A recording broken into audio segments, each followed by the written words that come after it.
Hello. Happy Paddy's Day indeed. Happy Paddy's Day to you, Eddie. Does anyone like really do something for St. Paddy's Day? Is that like a real thing? I know some people do. Feel like Eddie's one of them.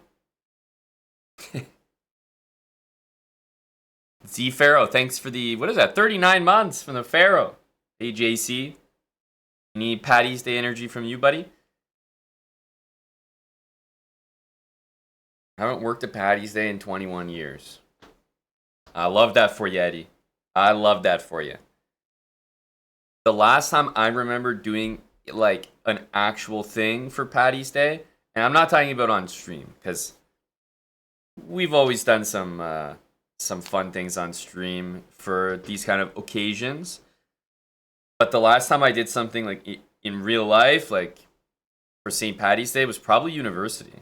It's the last time where it's like the green was a big deal. It felt like it wasn't just a whole day of something, it was like a whole weekend of stuff. It was hectic. Foggy memories.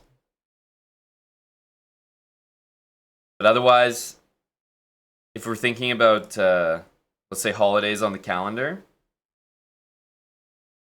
this one isn't up there with some of the other ones for me. Hey, Sornik.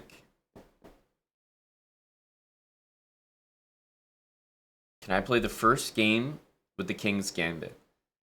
Man, that's tough. Like, imagine I play e4 and they don't play e5. I'm cooked.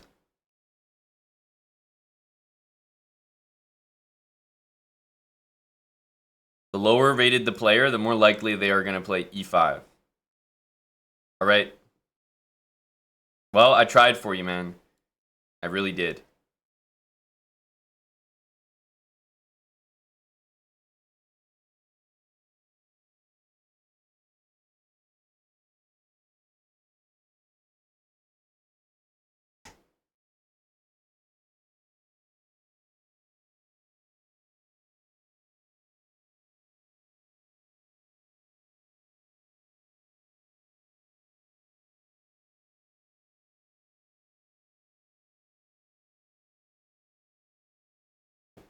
Irish Gambits for St. Paddy's Day.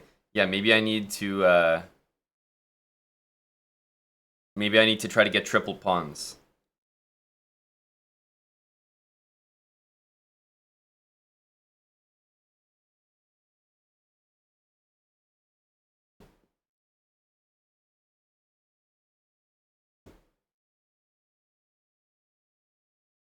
Tough, man.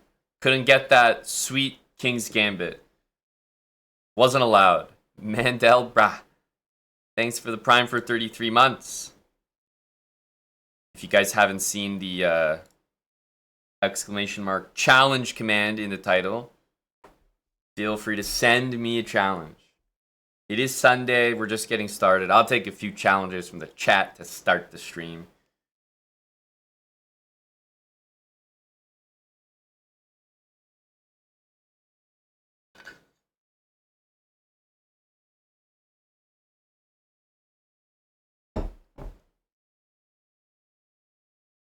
Timothy, it might be that kind of day.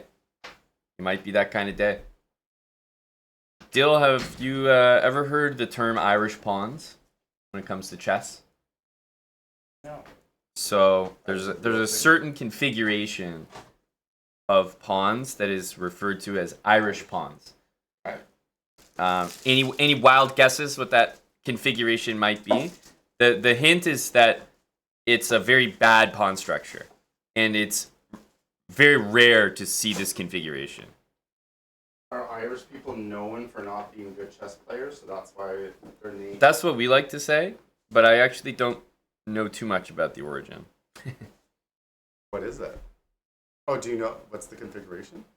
Yeah, I was asking if you wanted to guess, but I can show you. I couldn't. Would have no idea. Just think of like someone completely drunk on St. Paddy's Day and the worst possible pawns that they could ever have. Oh, so like a regular. That would mean like a regular game that I would play. Is that what you're saying? So your game? Yeah, just the way I play. So these are normal pawns, Okay. and we could say that maybe these are slightly worse pawns because they're doubled, slightly worse than Oh yeah, than just but normal. it's even better when I triple them. And What if is that? if this pawn wasn't here, then this would be even worse because now there's nothing on either side, Yeah. and they're doubled. But to what you just said, these are Irish pawns. I've literally done that in a couple of games in the last couple months. No, I'm dead Preparing serious. for Paddy's Day. Yeah, no, literally, I did that like a few weeks ago, and I'm just like, oh my god, 3! Look, they look so great, yay! Like, So, and there can't be anything beside them either. They have to be like on their own. oh, they definitely, yeah, it's that. Yep. It's that. So there you go. So you already knew about it before even knowing the name. Yeah, So these are Irish pawns. I'm not surprised at all. So maybe that'll be our I'm not surprised. that'll be our goal today then, to get these terrible pawns. It actually takes work to do. To play that bad. I'm like, yeah, It's tough to achieve. it isn't easy to achieve. Hello, Eddie. Thanks for 1,000 Paddy's Day bits from Eddie, who I always remember sending bits with his clover. That's the Eddie trademark.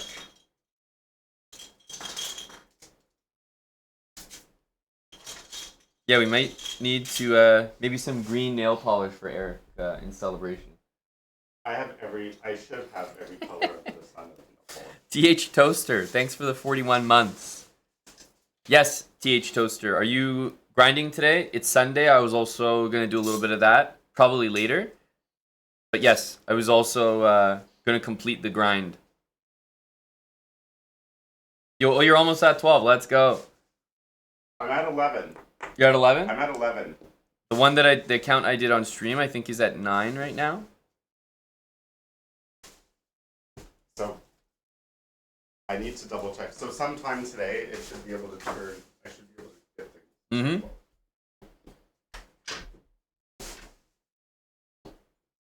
He might be here, DLM. As far as I know, he's only serving a kick ban. And yes, if you guys want to play a game, send in a challenge. Exclamation mark challenge. I'll play a few to start off here. If there's enough energy and if Eddie is cognizant enough, we might be able to host a St. Paddy's Day sub battle as well. But I'm not sure what the teams will be. I'm open to suggestions.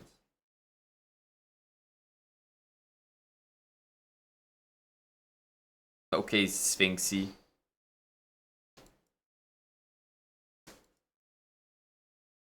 I'm playing the Tim opening.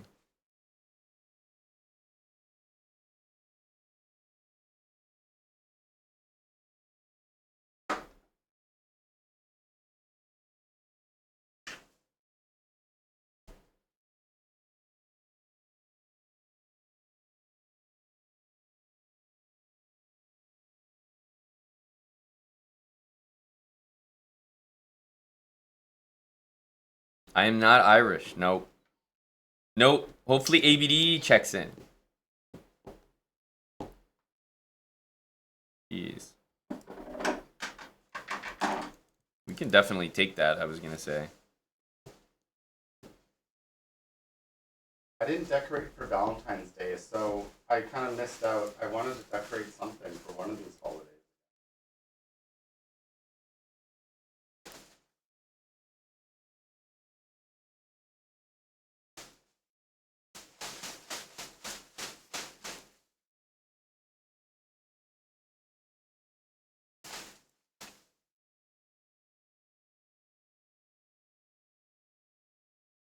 It's bullet, so we can play a few. Timothy P. Connolly, thanks for the 18 months. Hello to Czech Manarov. How's the Fortnite going, buddy? Really enjoyed spectating you the other day.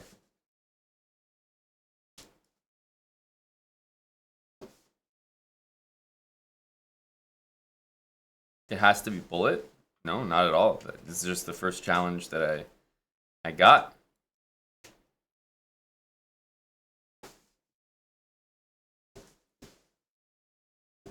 People challenge all sorts of time controls. 1 minute, 30 second, 3 minute, 3-2, 5-0. Usually don't play games longer than 5 minutes though. Takes too long. Other people want to play.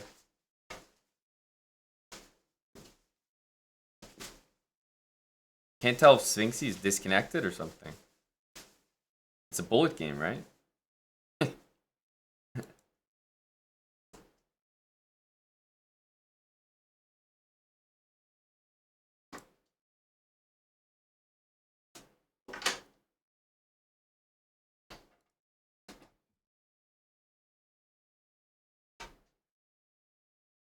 Oh, here we go.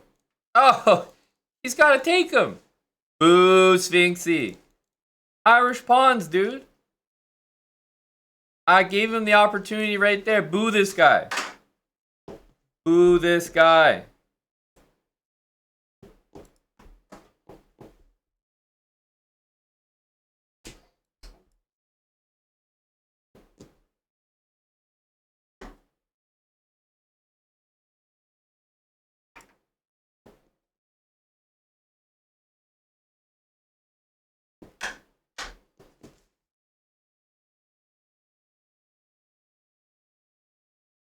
It was right there, you know? Gotta celebrate somehow. Sphinxy, the people are revolting, dude. How are you gonna be like that on Paddy's Day? I just explained tripled isolated pawns are Irish pawns. Come on, man.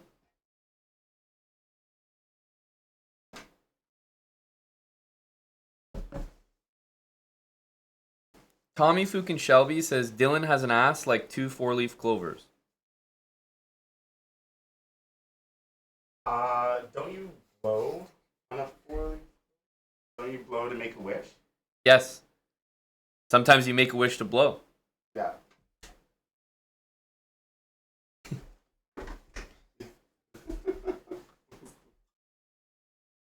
I still missed it. Look at this thing.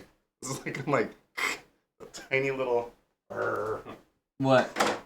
Oh, the blue thing? No, the white. Yeah, that's still Yeah. white. Yeah, I know what you mean. I didn't realize there's such a wide angle right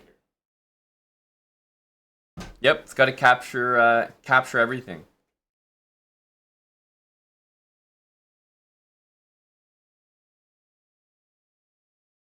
Hello to the Chess TV crowd, and hello to the clubs. Often one and the same.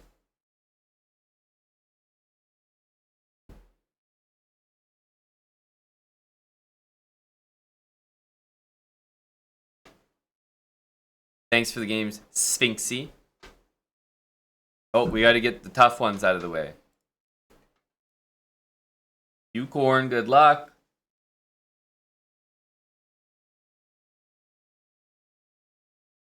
I'll play the accepted. How this goes.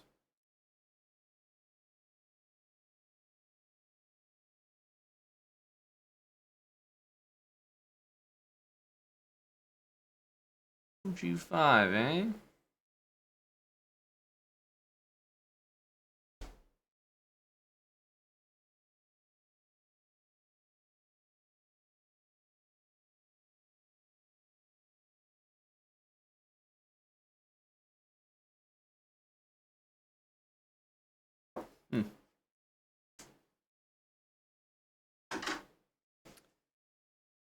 A4.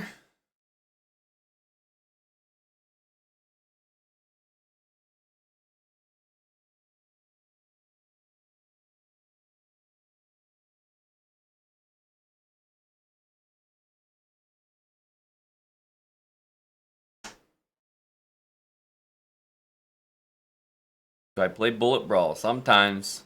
I didn't this week, though. Hey, quantity sufficient. Thanks again, Gregory. 32 months. Appreciate it, Gregory Lars. Low King Sax, JT.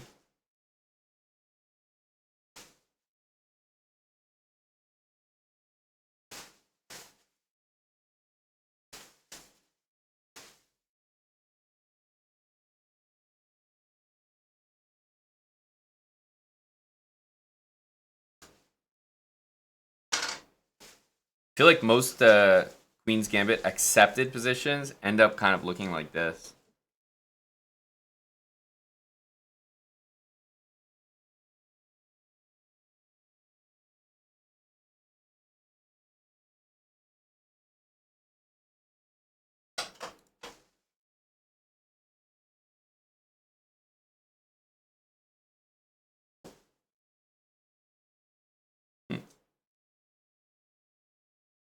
Suppose we have to take.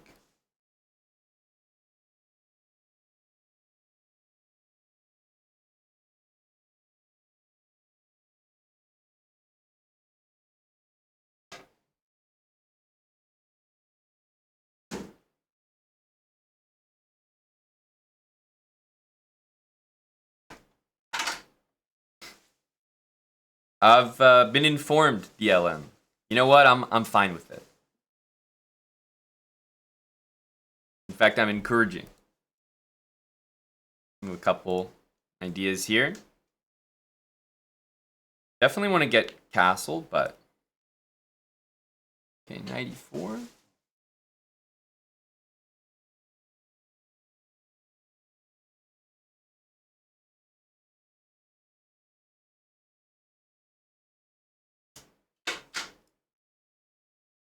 Maybe F5 next.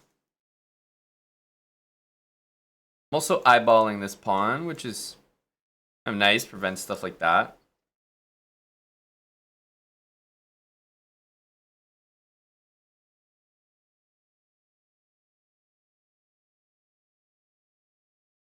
If I'm not mistaken, we're winning a pawn here?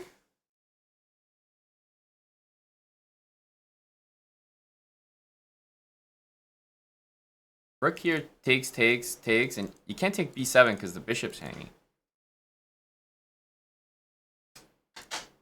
This one, we can actually take this pawn as well. I'll still take this. No, let's take this one.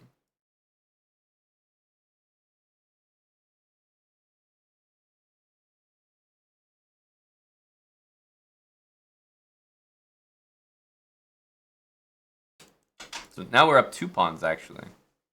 Hopefully we can convert. Oh, that helps. That helps. GG, cute corn. Queen's Gambit accepted. I feel like it's always those positions. They seem so boring, but...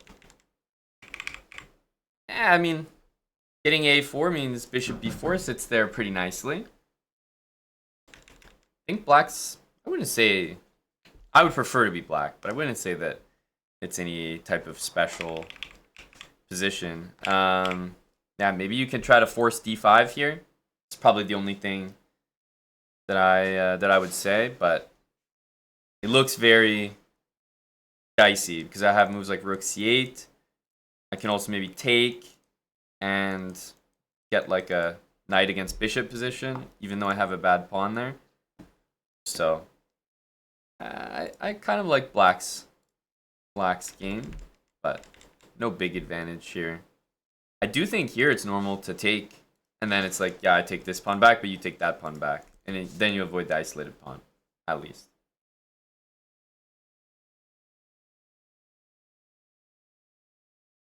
Yes, GG to Peru. GG to Peru. Oh, I said we were playing the strong players first. Force to draw. Okay. This is 1 minute. Okay.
G4.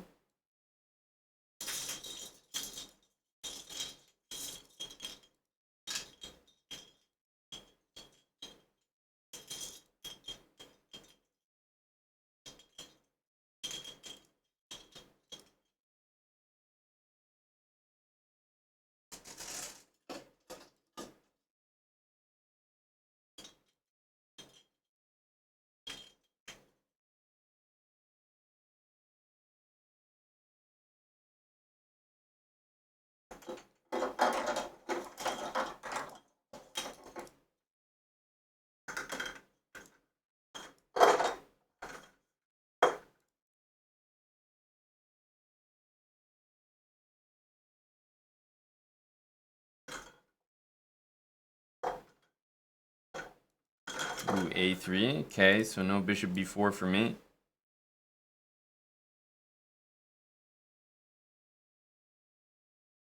Let's see what happens here.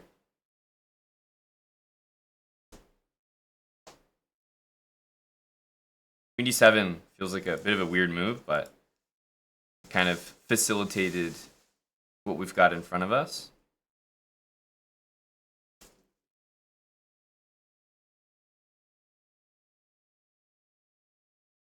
Let's go with the knight.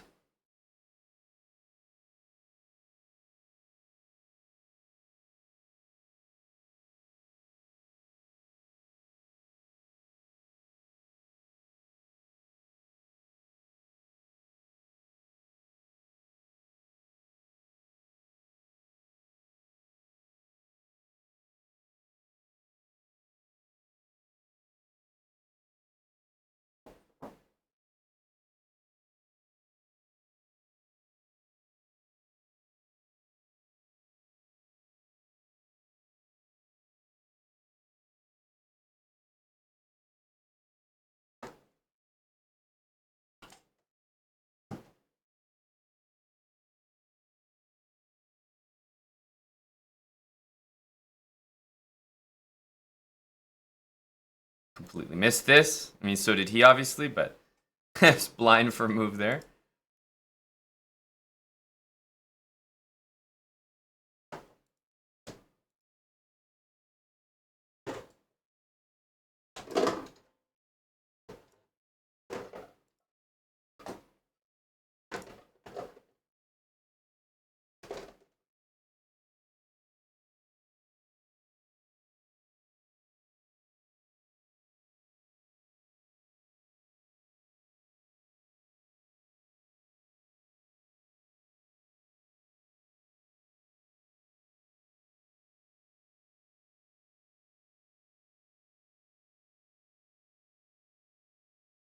Down on time here, but hopefully we can make that up.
And GG's force a draw.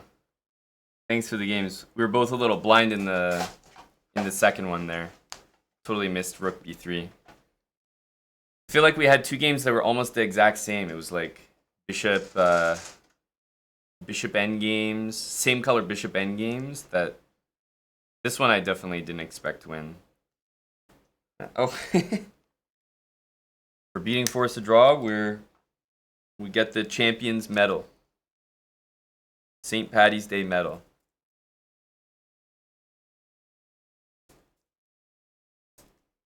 This would have gone to force a draw if he had won, of course. Thank you, Eddie. We'll take it. Put your headphone on.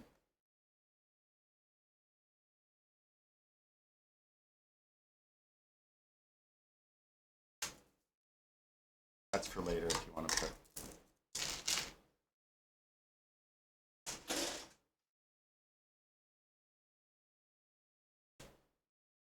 Etienne, thanks for the resub.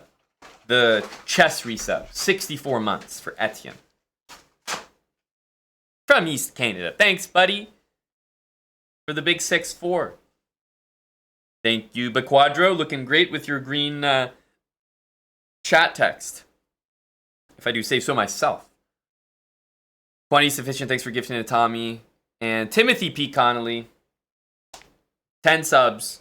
What can we say? Thanks a lot. Happy St. Paddy's Day to you, Tim. Yo, champ. Hey, Johnny. How you doing, champ? Is St. Paddy's Day a meaningful one for you as well? Yeah, thanks for the games, Fad. Usually play a couple bullet games. Kind of feels like equivalent to a blitz game at that point. Little Jimmy, all right. Good luck.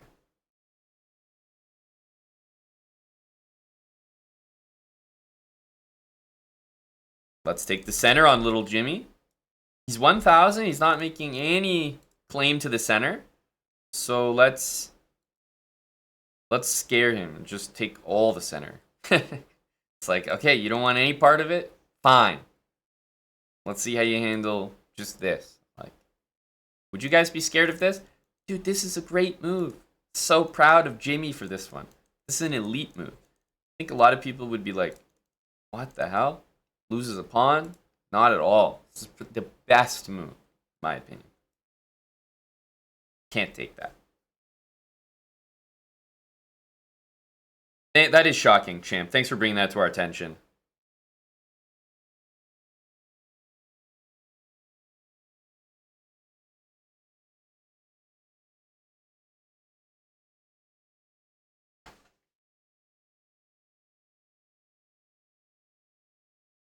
I know it doesn't feel like this is a good bishop, but you have to think from my perspective, this is a bad bishop. So this trade kind of helps me out.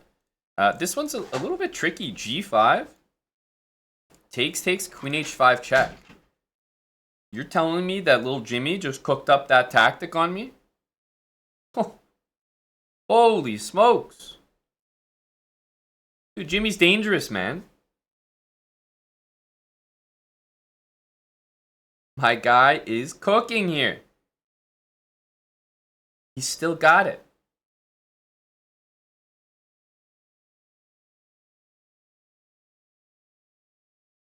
All right. Now I'm for real. All right. All right. Yeah. He did have to do that. I'm going to take this way because I'm anticipating kind of a knight there.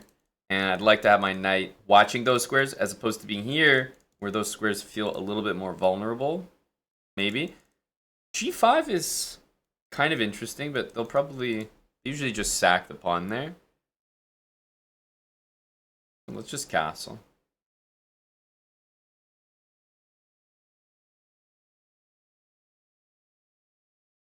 So black obviously wants to like get the pawns going on the other side. Okay, he gives out the pawn here, but with my king castled, I feel like this can't be that good. I mean, I am up a full pawn here. Oh, this didn't stay. I feel like this got put on in front, which is why it just like fell. Maybe behind, like this, like that. That'll stay.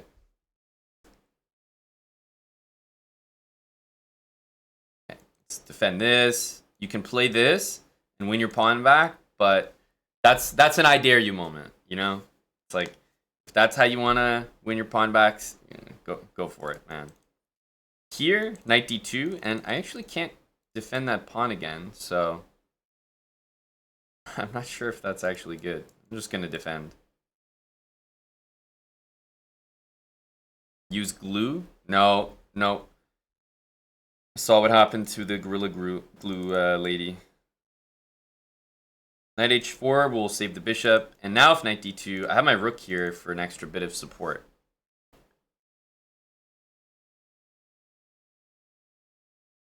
Should we get some Irish tunes on, Eddie?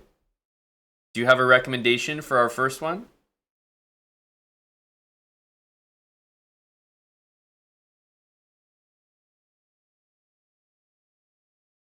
Oh. Hey, little Jimmy. When the bishop goes back, it's still on the same diagonal, dude.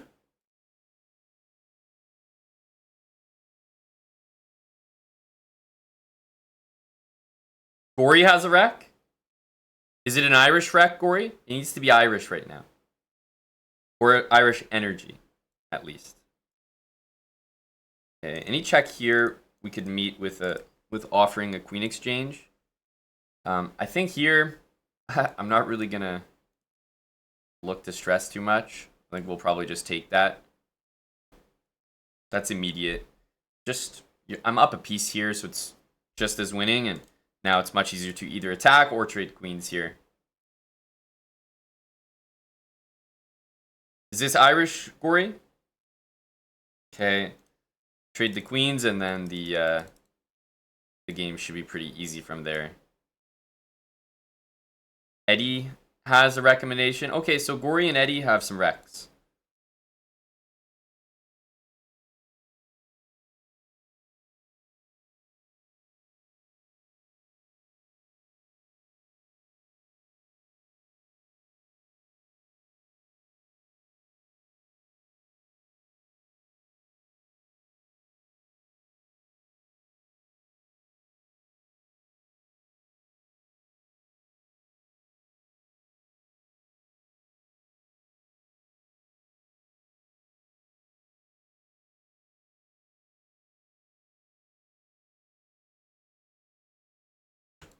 Got to get the knights against Jimothy.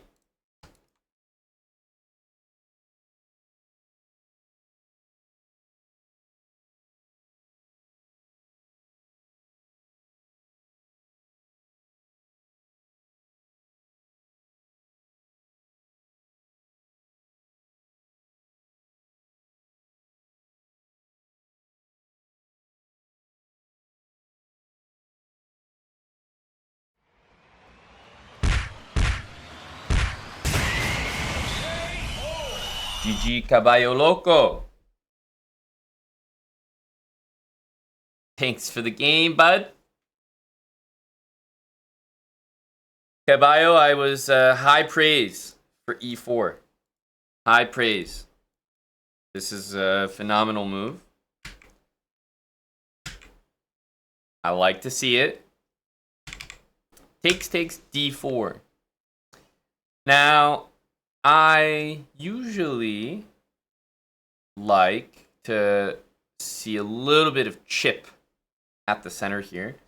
c3 can be a nice move to play. I know it doesn't seem to do that much for undermining the center, but it can be really nice to have your queen with an extra avenue.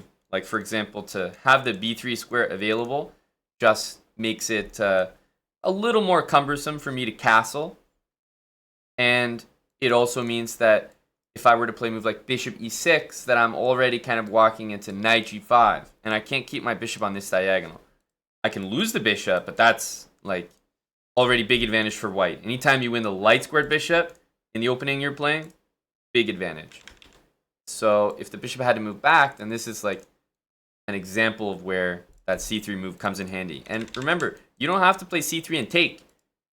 Black's probably not going to take you, so you can just leave the tension there. Even later, if you develop the knight, it's not like this is a problem for you. Look at my center now. I don't have my d4 pawn. That was a protected pass pawn, so I would never take, and you'd probably never take. You just kind of leave it on c3 there. Bishop g5 is a move I don't like because you're developing a piece. I'm developing a piece. Let's say you take. What's the result here? You spent 1-2 moves to develop my piece and trade my bad bishop. I'm just saying thanks at that point. So, one thing about the King's Indian, little Jimmy, I know you're playing it, but if you're listening to those King's Indian attack pieces of advice, then there's one thing that stands out that I'm not seeing you remember here, which is I often leave that bishop on c1 for a very long time. You'll notice in a lot of my King's Indian speedrun videos, I don't even touch this piece. Like, it sits there forever and ever and ever. You can do so much with the rest of your pieces. Knight d2, c3, knight c4, knight h4, king h1, h3, f4, queen e1, rook e1, queen e2, a4, knight a3, knight g5 if the bishop's on e6. There's just so many things to do. This bishop doesn't really have a bright future. So you're kind of just moving it just because you're like, okay, well, I haven't moved it yet. Let me move it. But you can actually leave that bishop there on c1 for quite a lot of time. And it doesn't really hurt your position.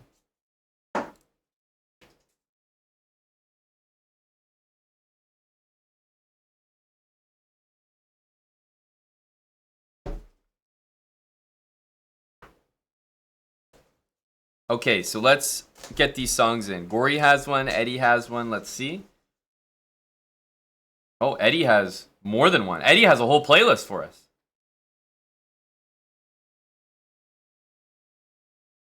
We'll start with Gory's because I feel like if we have that in the middle of Eddie's playlist, it won't make any sense.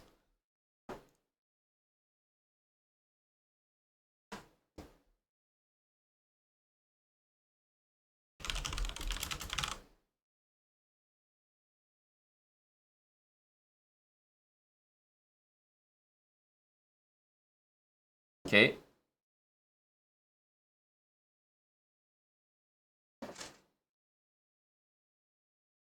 Adding Eddie's.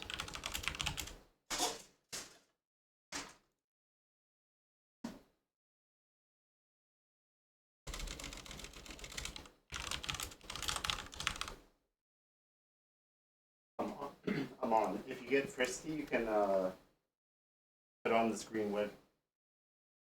There's a green wig if you feel frisky. There's a green wig Behind you. I'm like, you can... There's also that. That's hilarious. That's like such a. The fist? Yeah, and it happens to be like so. The right color. What's the right green? Yeah. Sure. Wow, Then it feels transformation. It feels festive. Absolutely. Yeah. I feel like this will look even cooler when the. When it's darker. Yeah, exactly what I was saying. That should.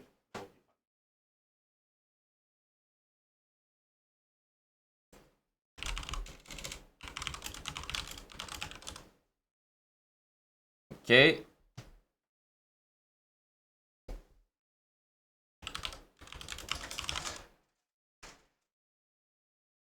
Adding Eddie songs here.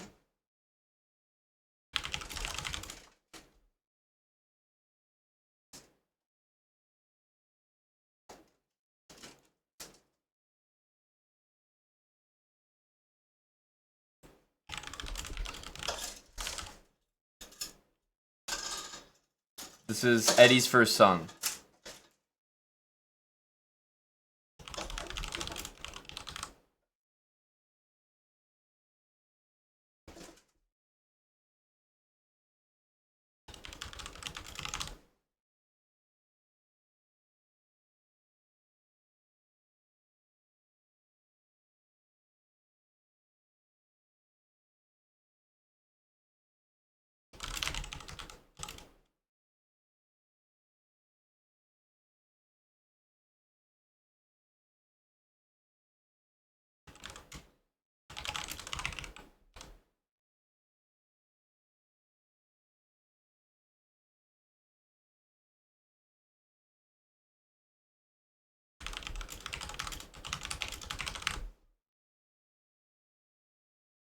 Okay. Good luck, coacher.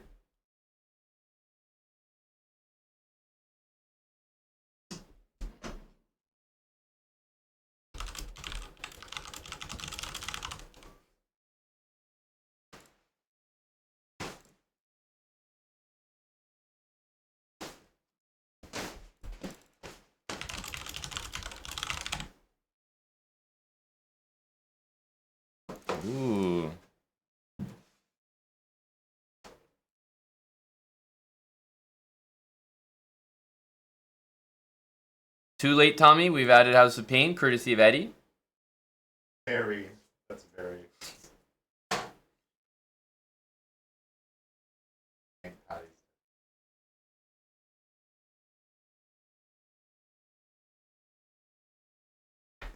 Okay, whack Tim Cannon for my daddy-o. Tim really getting a lashing here.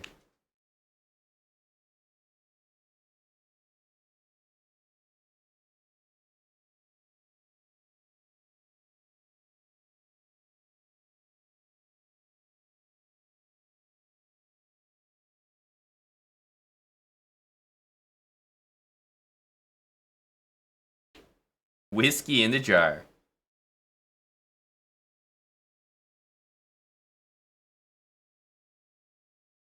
Soulfex. Anyone who's 2400 blitz and up, they're a tough game. Anyone below that is all in the same category.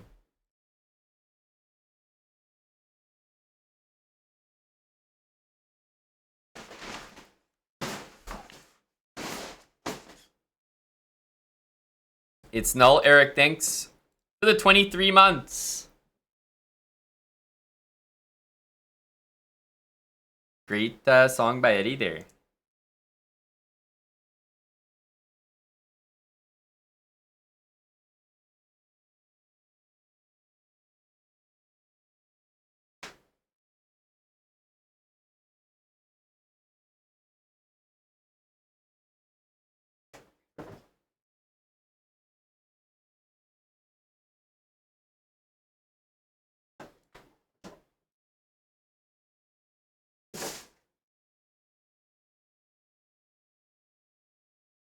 I will generally be playing this on the light squares, which means don't really want to see that.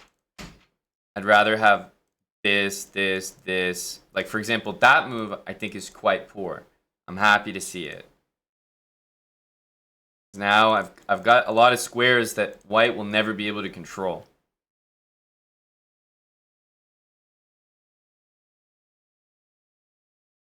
This is just about understanding the color complex. We've got dark squared bishops, so pawns on dark squares. There you go.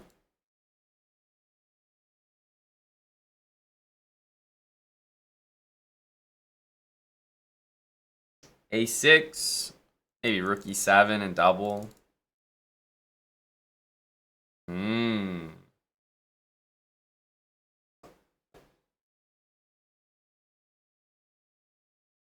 I think we'll go for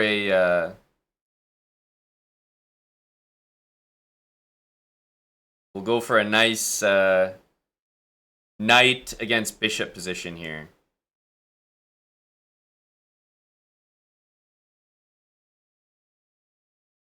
Yeah, this move kind of looks like an achievement. Okay, that was a mistake there. Oops. But yeah, even if knight takes bishop, we were just going to get our knight in. That bishop would be so bad as a result.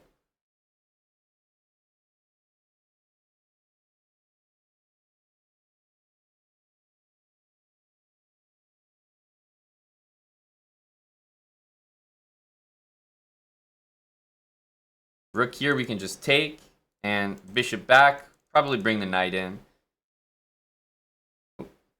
I did not account for neither.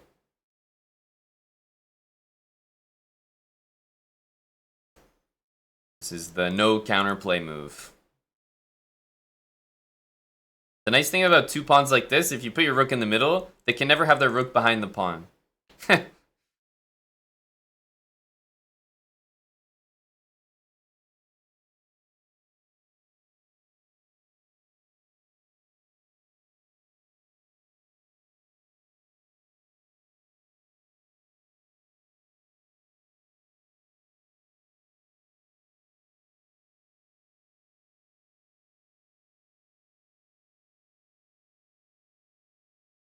GG, coacher.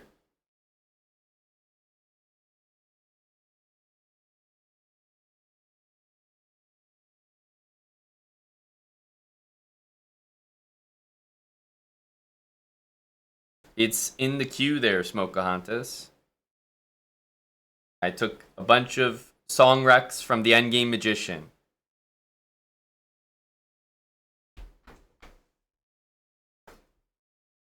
What's the chance of you getting chosen? That's a great question.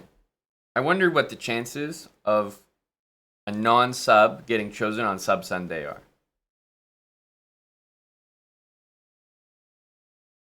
Something to think about.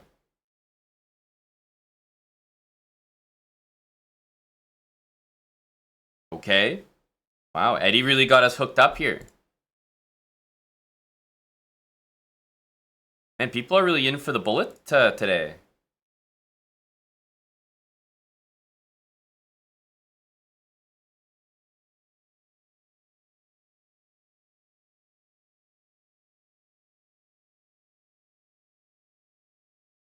Coacher, thanks for the game, buddy. Ooh, bishop there. Let's give this a check. Okay, just goes back.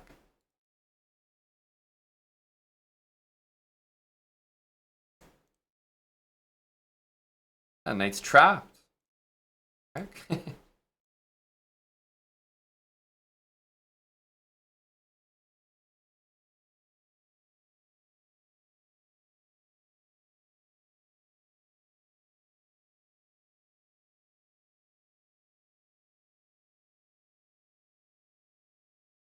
The knight there, just a great knight.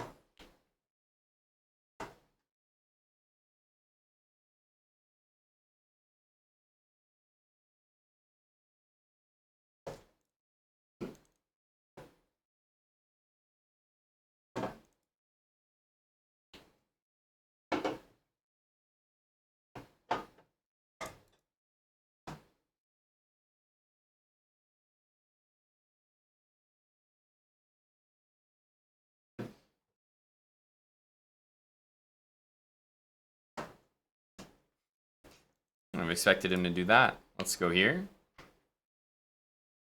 I'll take this. Just to make a point.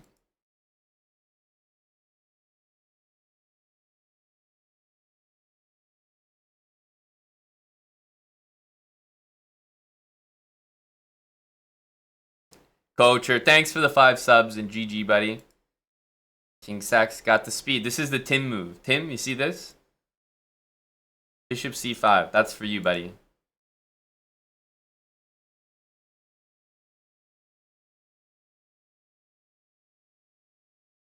Oh, come on now.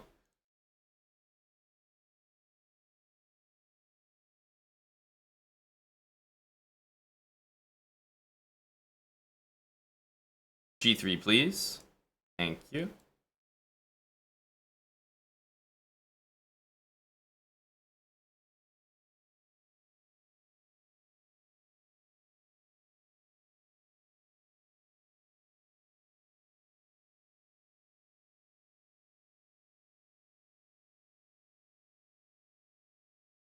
Damn.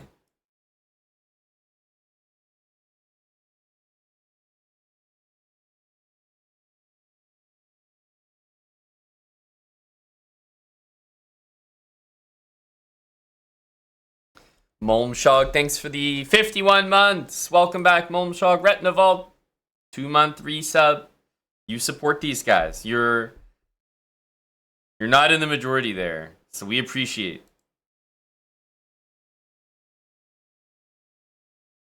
All those who have the courage to support these guys.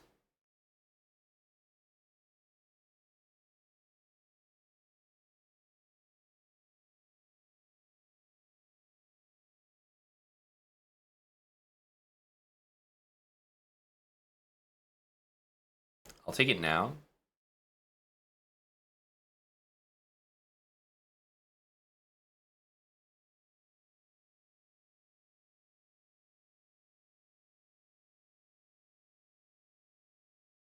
Queen takes.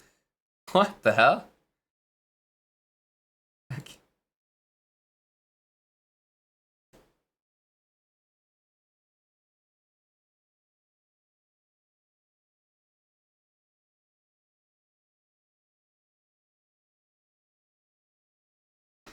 Queen takes from King Sax. I gotta say, he got me there. I didn't expect it. GG.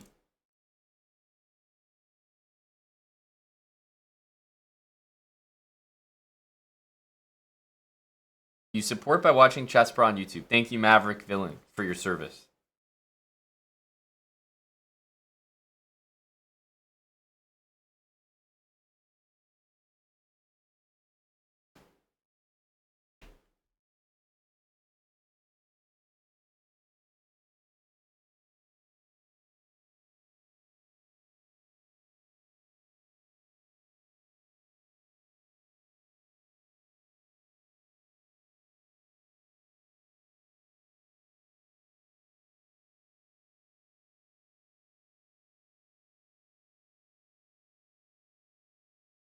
More bullet.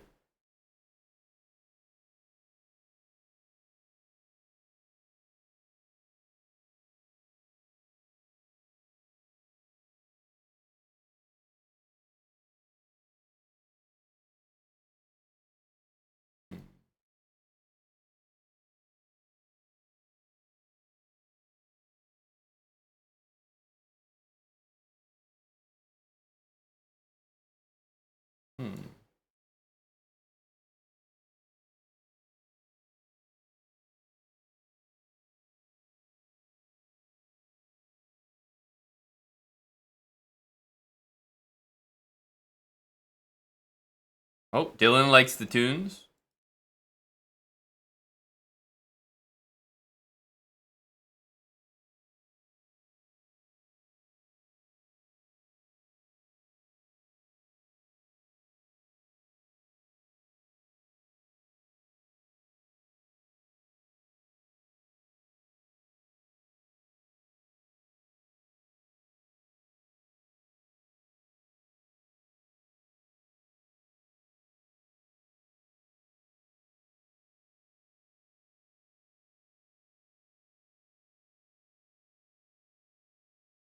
Bring the pieces in. I want to put these pawns on light squares. Kind of the same thing as a previous game. Alright, because I've got the knights. That hangs that.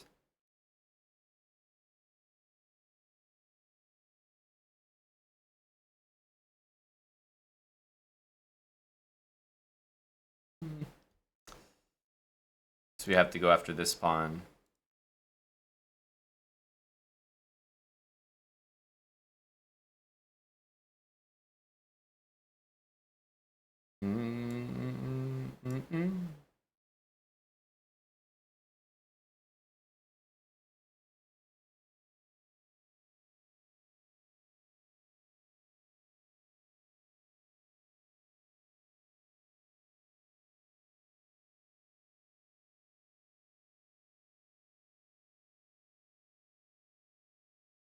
What a great tune.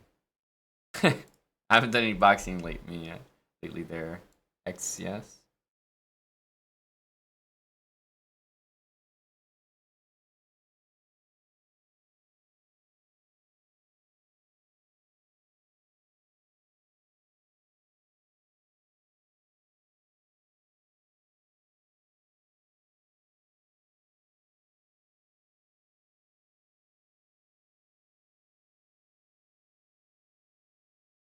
I think we can pick this one up there.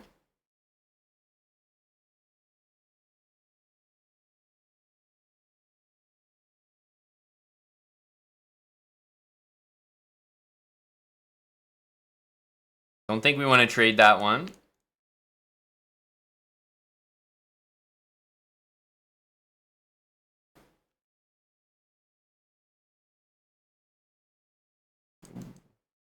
That one hurts.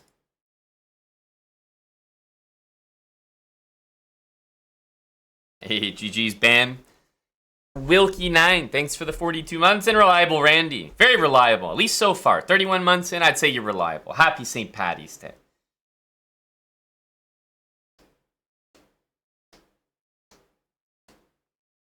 Oh yeah, good point, Fractal. Special congrats to Bam Deezy. The first challenger to achieve the coveted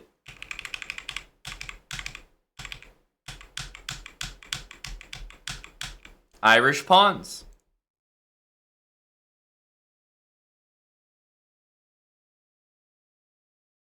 They really are the most Irish when they're like that, but we have to give at least part marks here.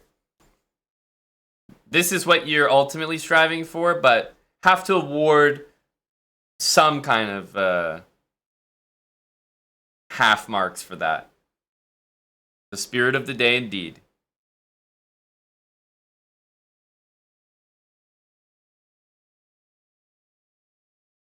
All right. We got some more. Half Irish. Yeah, maybe like you're on your dad's side type of thing. All right. E4 for Hot Shot Jelly. Yeah, not bad, eh, Tim? Making it happen here.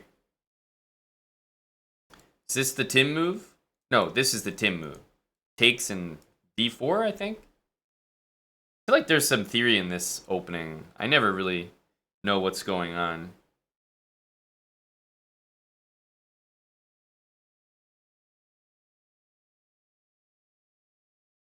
Have to play the Tim theory. Bishop E2.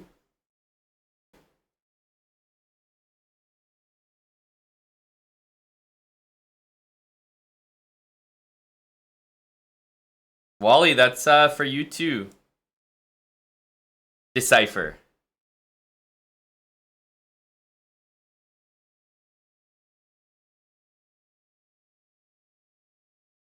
Thanks for the 100 bits, TH Toaster.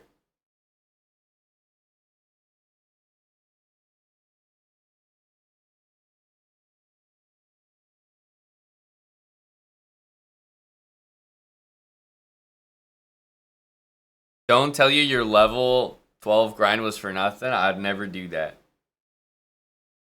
We recognize your level 12-ness here.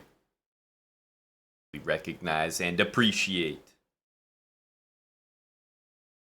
Should we just take the greedy approach? I can't tell. What's the correct decision here?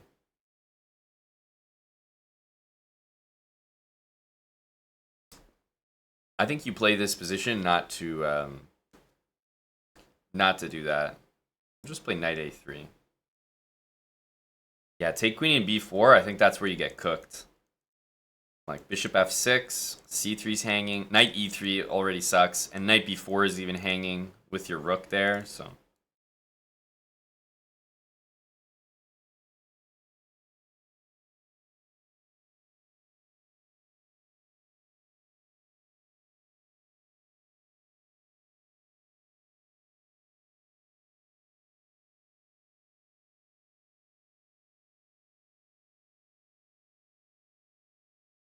This move isn't really the move, but it could be tried. Otherwise, I think you just keep it chill and like take and just like bring the pieces. No one's too upset here. Ruzzle, thanks for 47 months. Yeah, c4. It's just the rook has to go to a bit of an awkward square, but at the end of the day, he still makes his he still defends his bishop, and then you don't really want that pawn there. I feel like kind of like this guy.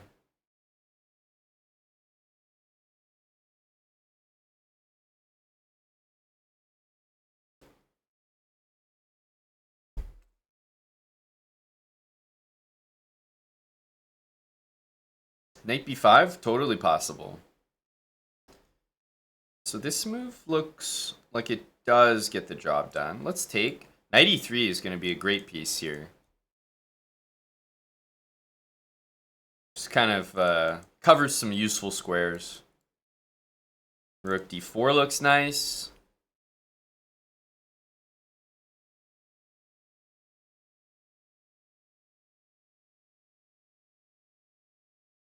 Okay.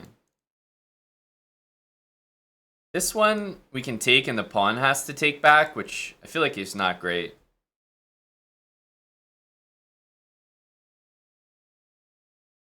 Let's go here. Probably these two moves next.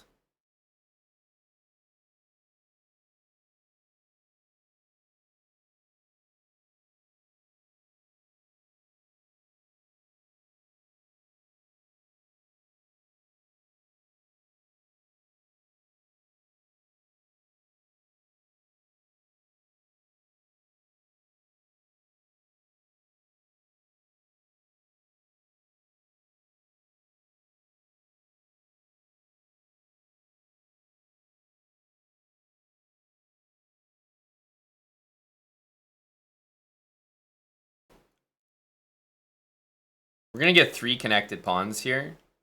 Should be enough. 3 is a lot.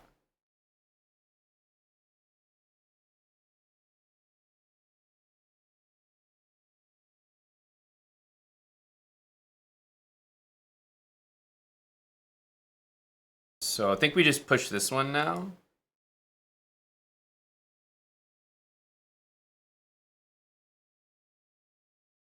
Rook behind, baby. That's the technique. That's what gets it done.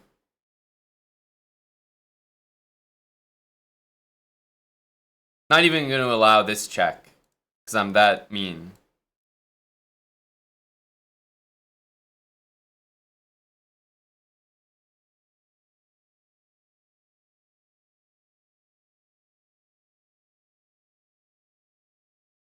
It was a good fight there, Mr. Kelly Belly Jelly. Rook endgames are always tough. We didn't have much of an advantage. In this position, I think the I don't know, maybe this pressure kind of got to you and you're like, oh, let me alleviate that, go for a trade. You got your h6 in, so you knew you weren't getting mated. But really, even in this position, or this, but here, because you don't even need to play this, your king belongs on e7. Like, that's just how to play these positions. Like, I'm even starting to bring my king in.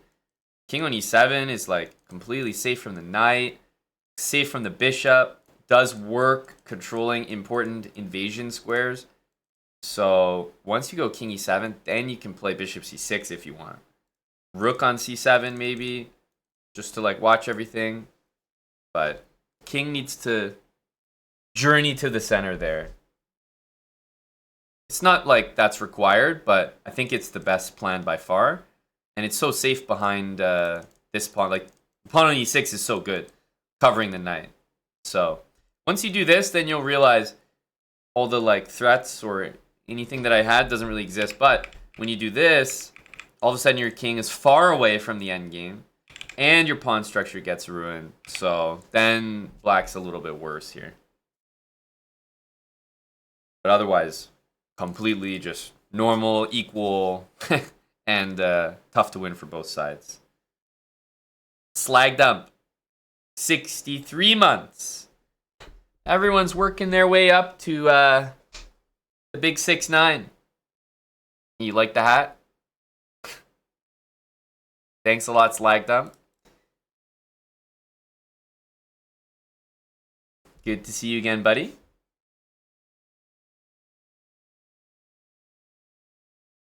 Cheers, Matt.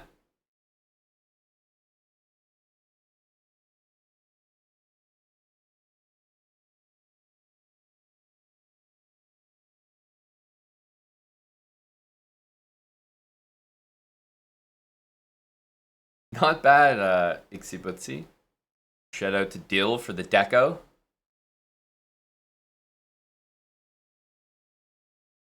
All right, let's continue. This is... I always have to check at the beginning. Can't get hustled by the chat.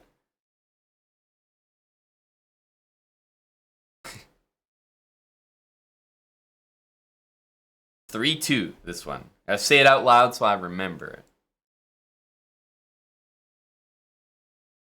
We gotta play the Scotch for Tim.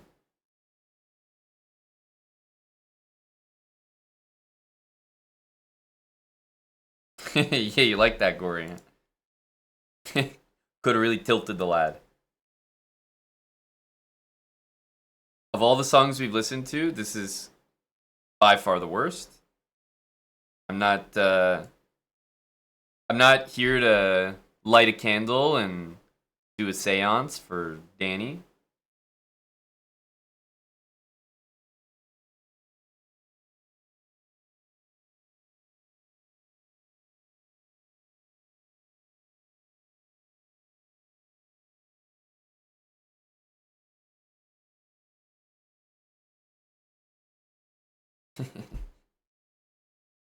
Alright, let's trade this thing. It's usually my plan. Just trade it off.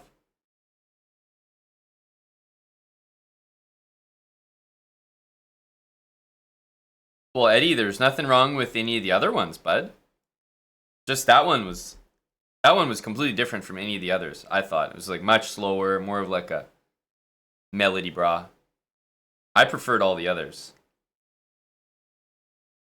Even this is a bit better. Just something going on, you know? So I've been playing this in my attacking series. Probably just long castle, bishop e2, f4, this kind of stuff. Yeah, it's a great comment from Eddie. MM would definitely enjoy this.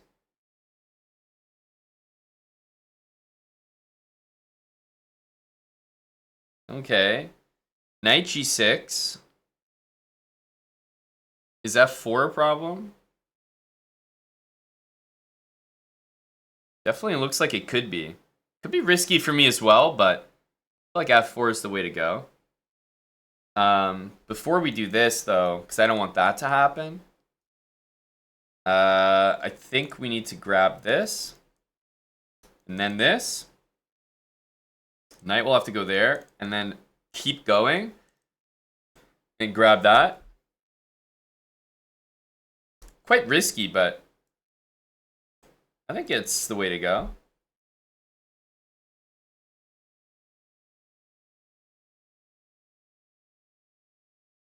I'm handing over a great e5 square after this move, but I'm getting the g7 pawn and black can't castle, so am I really supposed to be unhappy with this?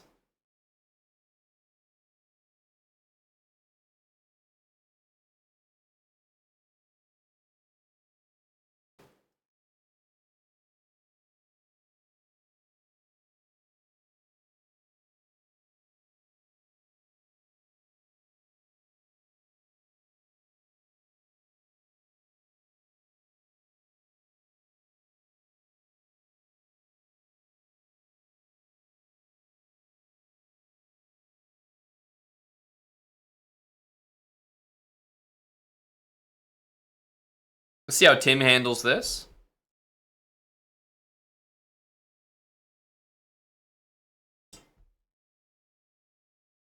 Gotta take, right? That's the whole point of our gameplay so far.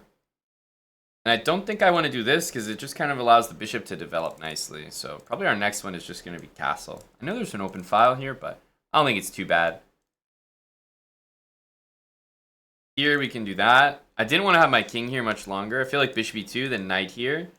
And if I castle then a2 hangs. So kind of like this. King can come out, but I don't think it's really doing much there.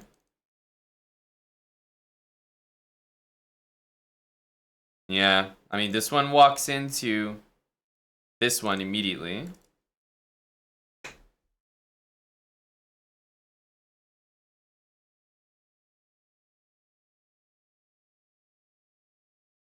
And after the queen goes back, we'll make sure to give one check just to move the king, to make sure there's no castling in the future. I mean, yeah, this is kind of the only one. Here also just drops the rook, so yeah, pretty rough position here. And yeah, white can just go a3, bishop e2. The bishop can barely develop. Black's not going to be able to castle. We got Tim with the scotch. This is the line we've been playing in our attacking speedrun.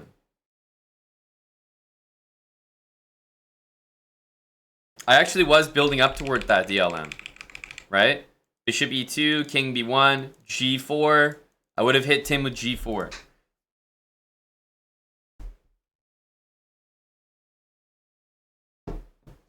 A N D Knight. $5 from Anonymous. Am I Irish? The answer is no. But Hambleton as a last name. English roots. Definitely nearby, that's for sure.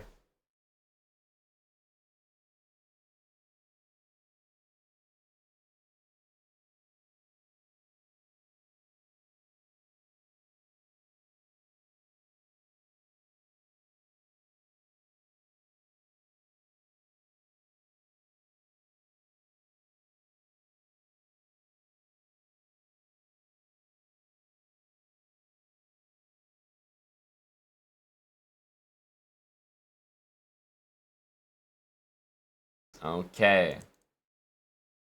Against it. I'll just take it.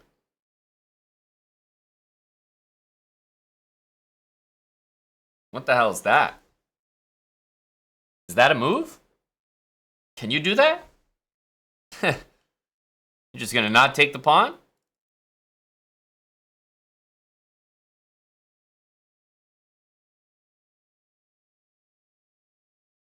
I'm just gonna unpin myself here. I'm up a pawn, so I probably need to play a little bit more secure. Okay, bishop e7 is very low energy, like no pressure on the center, nothing.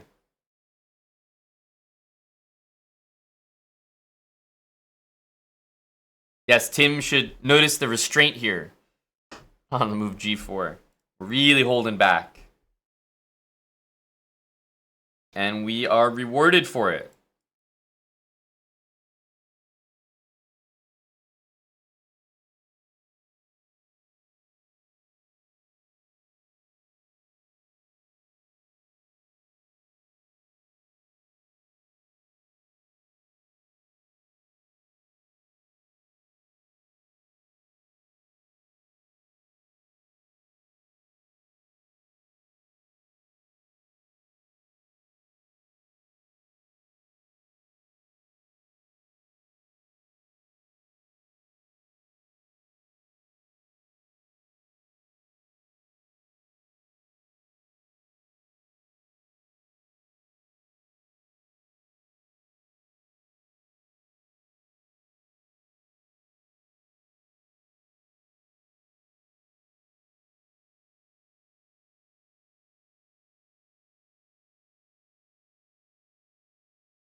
I want to play this move, but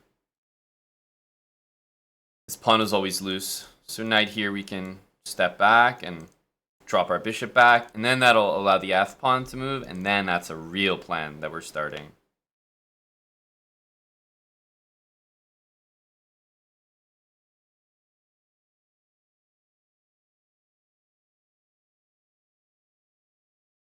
c5. Seems to be dropping a pawn, but with the pressure here, then you can see how that's not exactly the case. We're up a pawn, so I don't think I'm going to shy away from a queen trade.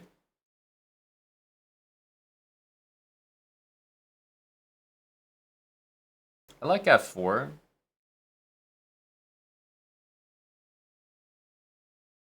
If b4, we'll probably take and then slide the knight in. I don't usually coach her, to be honest. Not like super into the March Madness. Like, I'm just not from the US, so US college sports of any kind just don't mean anything to me, to be honest.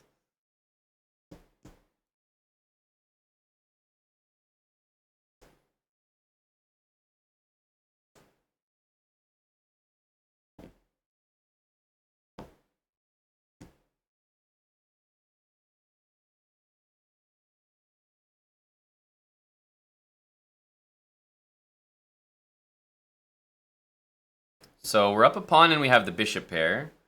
Should be kind of a nice situation.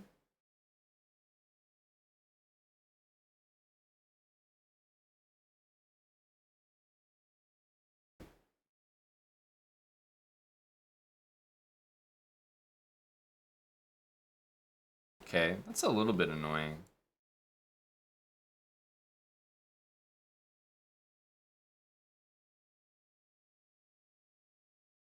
So I wanted to go bishop here, but I noticed he has this move. I'm not sure it does that much, but it's nice to be able to maybe meet it with a5. If he does it now, I can just take, I think. Here.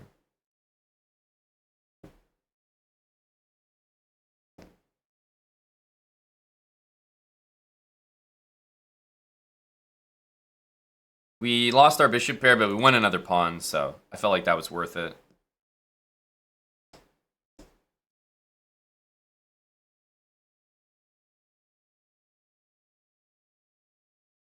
Obviously c7, but I like f5 a lot more. If the knight moves, we can just go make a whole entire queen.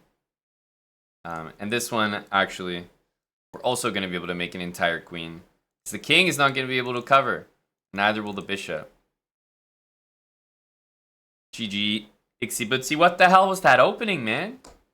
That was garbage. Never play that again. It's like not the Stafford and it's not the Petrov. I don't know. This was a terrible hybrid. D6 and then just not taking the pawn back? I don't like that. I don't know if the Petrov is your main opening, but this is you have to know how to play the first couple moves at least. Yeah, D6. The point is that you're taking here.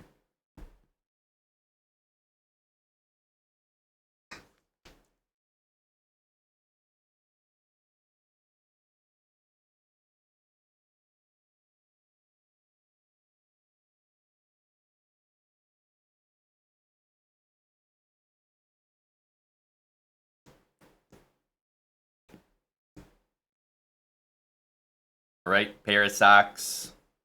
All right, pair of sacks. I started playing chess when I was 5. Became a GM in 2018. Hey, Rada. Happy St. Paddy's to you as well. Sorry to hear about the old relationship fall through, but you know, I feel like if she doesn't support your 5 stacking, then she might not be the one, man.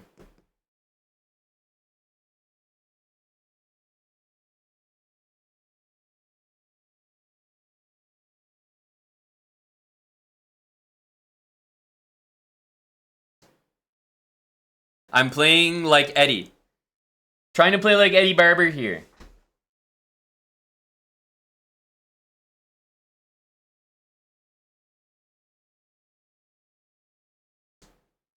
Yeah, I would advise Ixibutsi to change the opening a little bit. I don't think it's a great one to play at 1,000.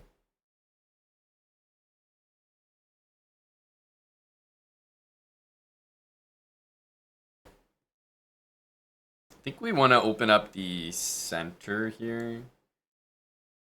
So if I play this right away, I was thinking it might get closed. I mean, this move is scary looking, but it's definitely scary if I take.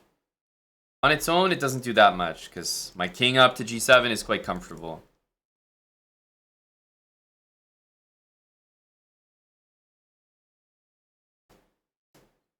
You're 1800, Ixibutsi, but you played that opening like an 1100 at best. I don't know. What is that opening? You lost the pawn for no compensation on move 3. I don't know if that's your main opening, but change that immediately would be my advice.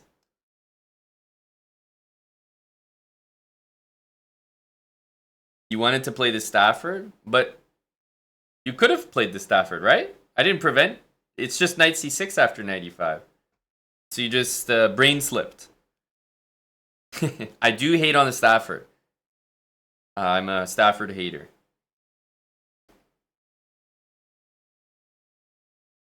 Okay. Bit of a tricky guy here, right? Takes, no knight takes because of bishop d8. But in that case, we can actually take on d2. So it does work, but you know, if I took here, then knight takes. Just barely though.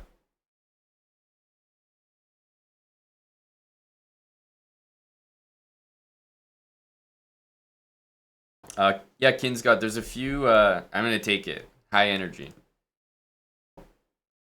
There's a few in the house, I believe. Dude, 2519, thanks for the 19 months. Double 19s. Okay, and here, again, it's not the specific calculation that's gonna lead me towards like the correct way to place the pawns here. It's more of a general understanding. So like I want to play here, but I don't want to allow bishop c4 and just trade the pieces. So I'm just gonna play f5. If you have the two bishops and like you're against the bishop, usually you want to put the pawns on light squares. Because you have your dark square bishop to take care of the other color complex. I'm actually going to go this way. Queens are off the board. Hoping it's not too insane.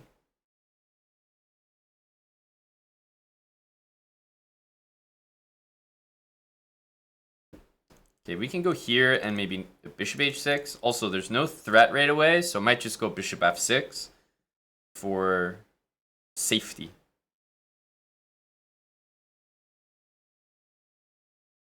Rook here, there's either one of those moves. And I think my next move is actually going to be bishop back, just to start trading everything. A good one. Let's go here. Now the knight has nowhere to go. Has to go back.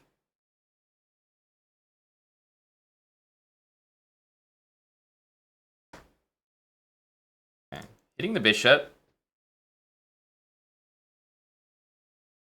We'd love the absolute bishop pair, which is what we have right now.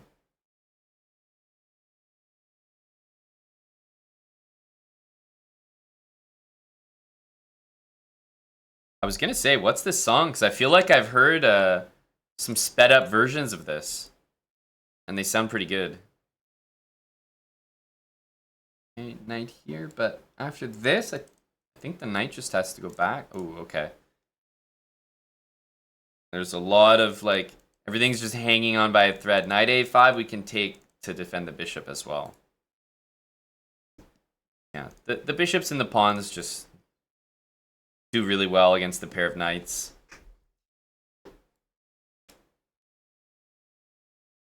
Pair of knights, pair of bishops, and GG to pair of socks.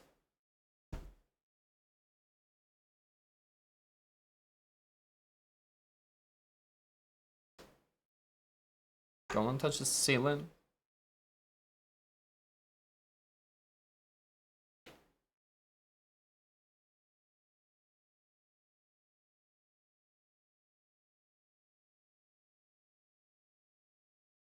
All right, Hudson faster.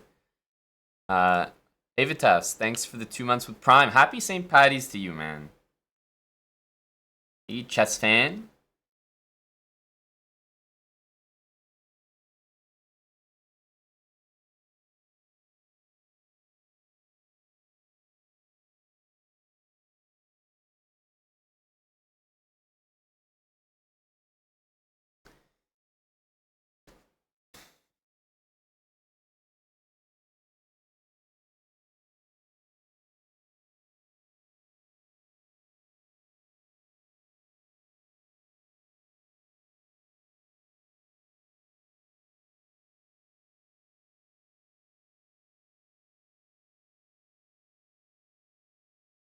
Jump around.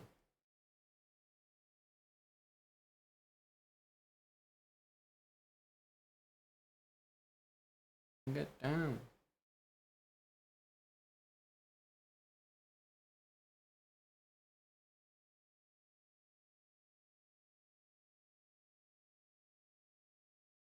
You want to like keep it closed, but at the same time, let some counterplay. This one, knight g4, kind of like the team chess game from yesterday. Then we do this, knight e5, knight c6, and get a trade in. What wager do you have in mind there, Rada? I'm getting a premonition. I feel like I know.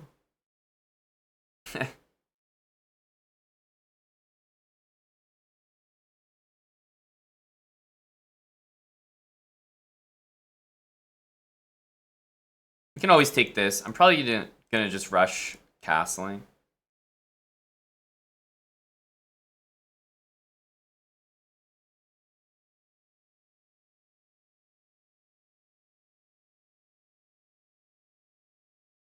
Yeah, I think we kind of want to let this one happen. Like, of course we don't want to, but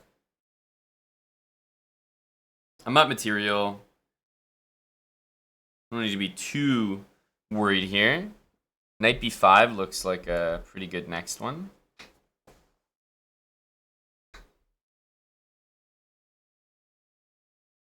Yeah, gotta just go for it here. This almost certainly, but I'm happy to just give one pawn. Even improves my king, and then there's big problems down there for the opponent.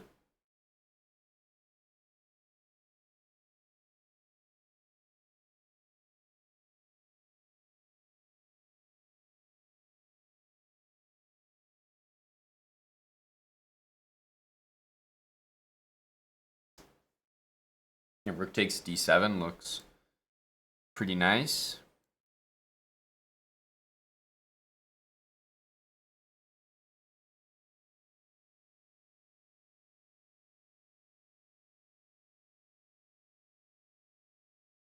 Here and here might work, but you know, we just have to be conscious of moves like rook d1, so I want to choose something that is just safe. Just safe. Let's start with a check. Kind of like this. Knight doesn't look great there, and knight d5 kind of plugs everything. I definitely want to play a3, but thought I would re-centralize my piece. It also happens to watch that d1 square, which is just kind of nice. I also like queen h4 there as an idea. Okay, queen here. Certainly don't want to do that. I'm going to go here and hit the bishop.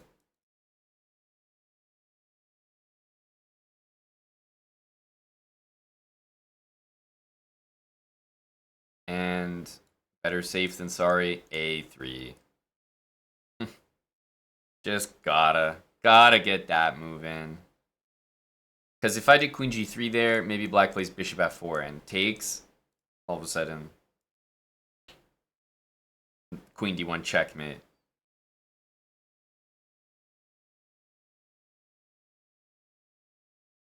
This is going to be a queen trade, and that'll be too much, I think.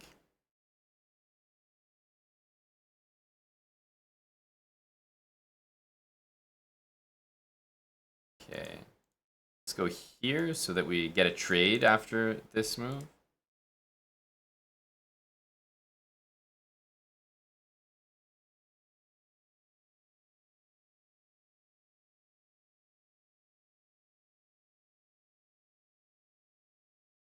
At this point, we'll just send this pawn. I think the rook gets a little too offside there, so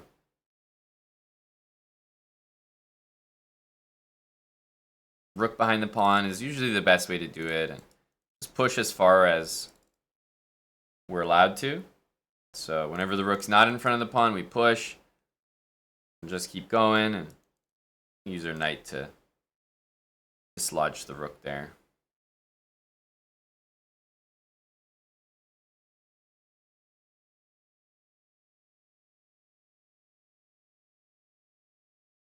This is a nice one. Comes with a checkmate to end the game a little quicker. GG to Hudson Foster.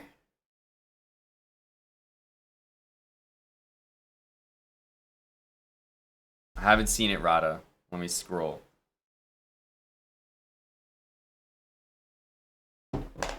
Best of 3 bullet. If I win 5 gifted and you never ask to 5 stack again, if you win, you get 1 free Amon 5 stack game redeemable in the next couple months. Feels like a fair offer, Rada. I can't fault a guy for reasonable conditions. Best of 3 bullet. 5 win, 5 gifted, and no more asking to 5 stack. And if you win, you get 1 free redeemable Amon 5 stack game the next couple months. And Rada's no slouch, you know? He's here to play. He's here to play. All right, Rada. I mean, it sounds reasonable, and you know what?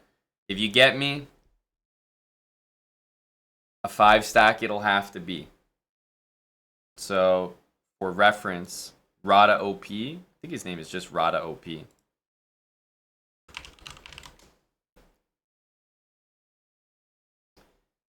Is a 2000 bullet player. 2K bullet, folks. We got to take out a 2K here. But a lot's on the line. I'm risking a 5 stack. You casuals don't even know how much I'm putting on the line. Act so cool. I figured you'd be here to support. 5 stack on the line. Rada really risking it all here. Alright, Rada. Let's do it. Best of 3, right, Rada? 1 minute.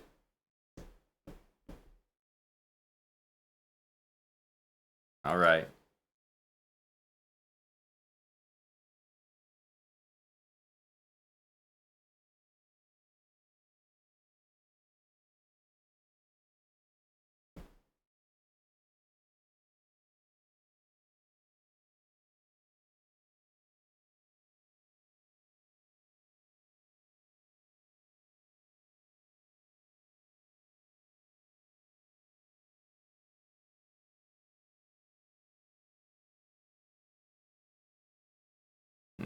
That actually wasn't good. Gonna have to give that one up. Need to actually careful here. Ah, this is the one. Need to go to H3. I was wondering where my move was there. It was H4. I don't think he has a threat just yet.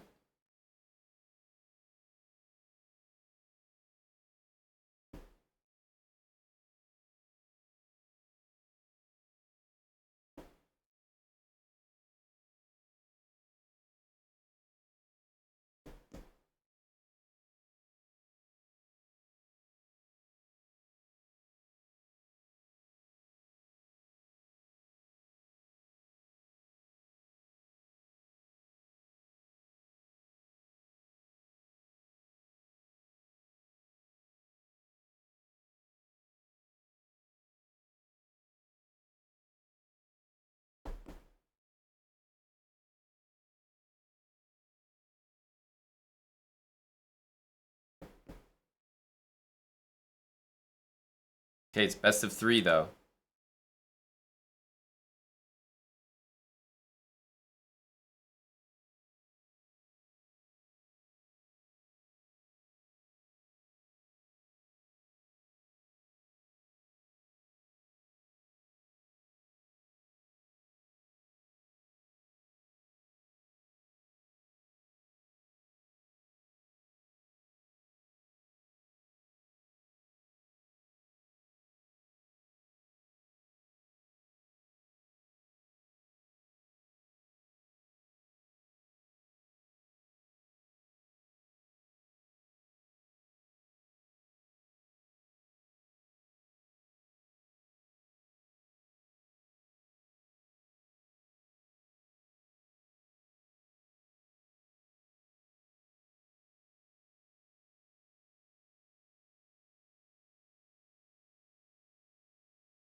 It should be 4.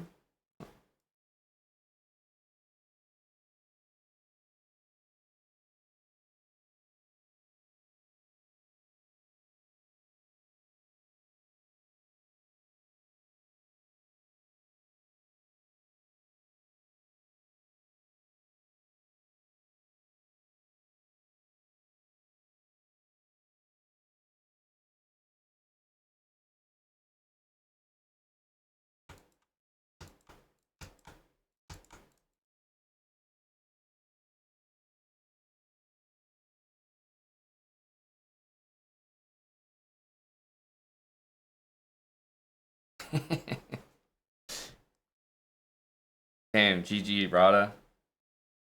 I figured I'd give you a good shot at the 5-stack, man. I figured I'd give you a fighter's chance in hell. Put in the 5-stack on the line. 5 subs from Rada.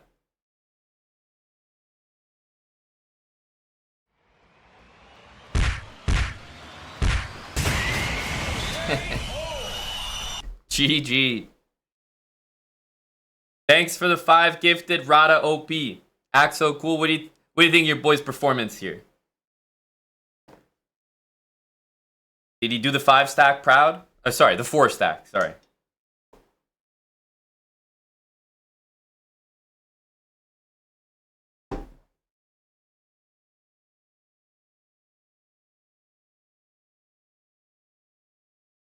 He threw that shit.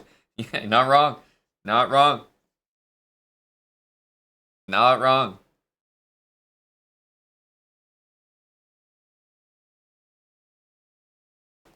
Thanks, Gaxi92, the 31 months. Eddie, he's been asking me to 5-stack with the boys for a while. I've been holding out, driving up the value. You know what, Rada? I think we gave you a fighter's chance in hell. But I'd like to let you know that despite what just transpired, I'm still open to a 5-stack at some point in the future, when our schedules align.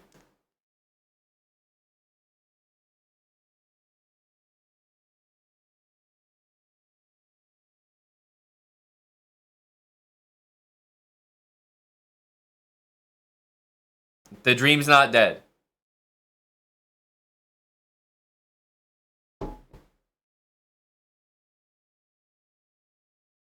GG's, man. Thanks for the bullet games.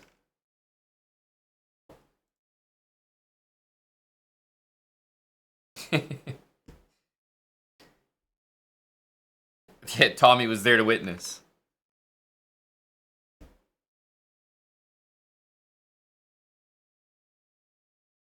Go, Sam.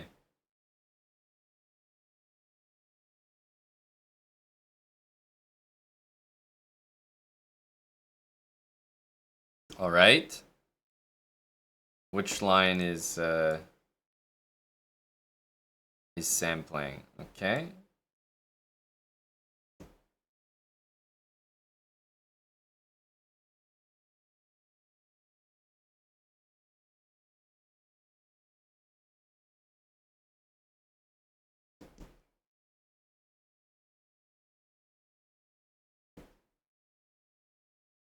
Hey, thanks, J. Cone. Happy St. Paddy's to you too, bud.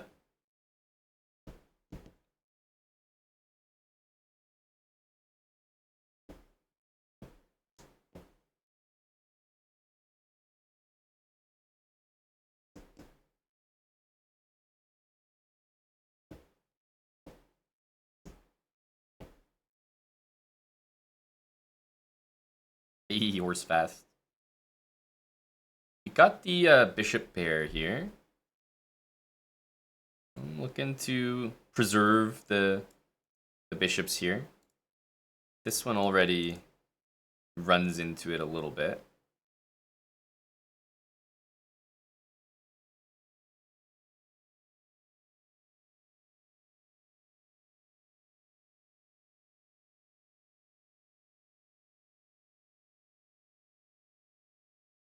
We want to do these types of moves. And this is always like, a bit of a friendly move, right? Because the bishop's aimed right at the king there.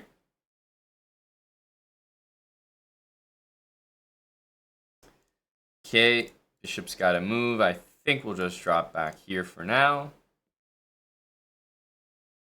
Now, with a4 coming, there's a3 or a4 to be played. a4 is probably the better move, but sometimes I feel like a3 can be instructive.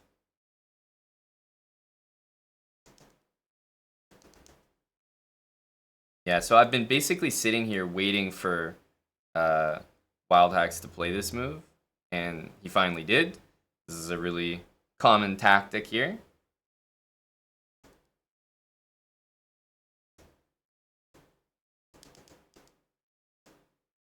easy to forget about because it's like it's not a normal sacrifice.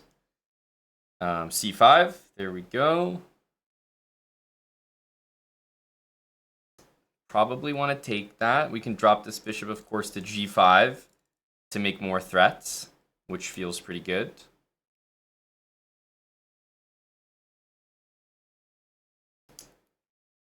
Bishop G5, knight H7, maybe bishop E3 there.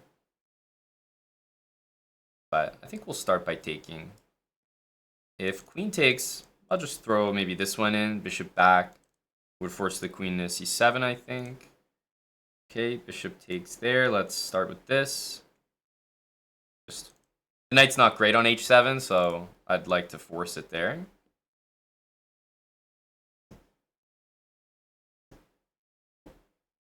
King G2 will be a nice general move to play.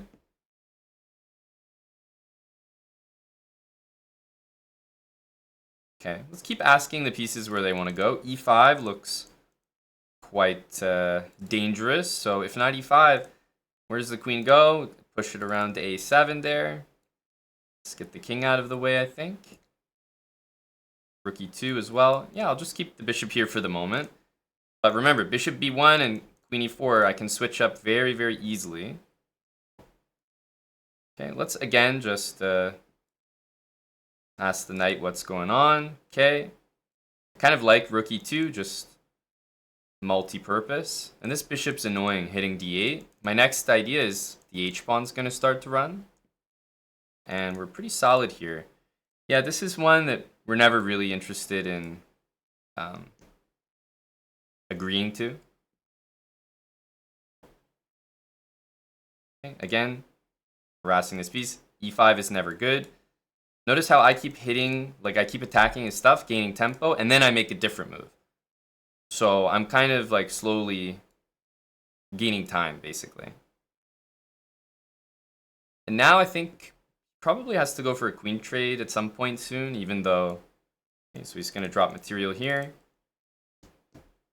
Even though he's down material, almost felt like this, just to trade the queens, was almost necessary.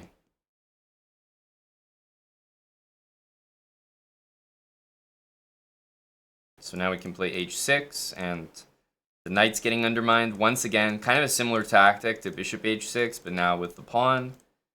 So let's, yeah, open the king, of course. And this rook will switch to H1, which is why we played G3 and king up in the first place. So I think we can go for that. Just go for this. Take that.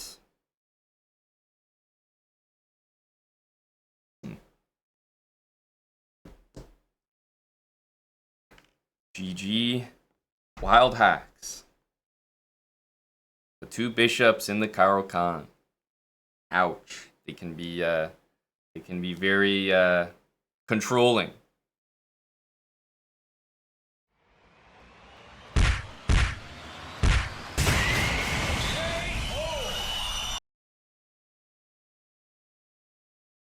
Eddie, did you enjoy that game? Spanking of young Sammy's Caro-Kann? Reminded me of your game against Tim the Toy Cannon yesterday. Just a methodical game start to finish.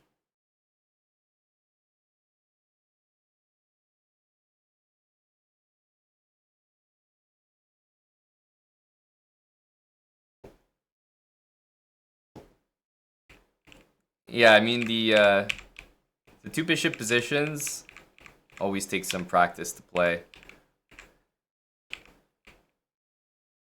Because it seems like when you think about it, white has nothing to do, but black also has nothing to do. And white has all these small moves that improve the position, like G3, King G2, H4, Bishop D2, and Bishop back to C1, Rook E1. It's like hard for black to play E5 or C5. Both never feel right. Of course, black dreams of trading dark squared bishops, but if white's playing well, they're not going to let that happen. Like a common way that happens is like knight d5. And, you know, like bishop f4, for example. And this, black's just doing fine here.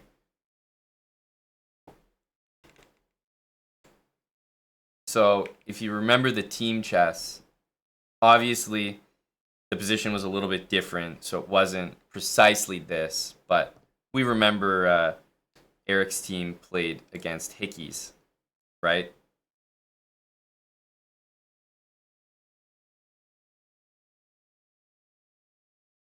And they played this game, and it obviously looks pretty similar.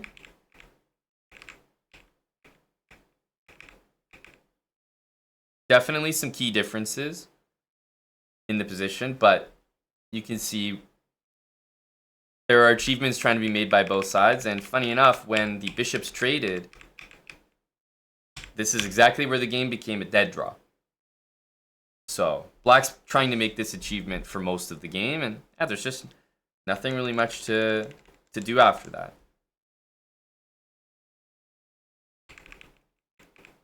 But yeah, white has this bishop takes h6, so playing h6 is not necessarily great.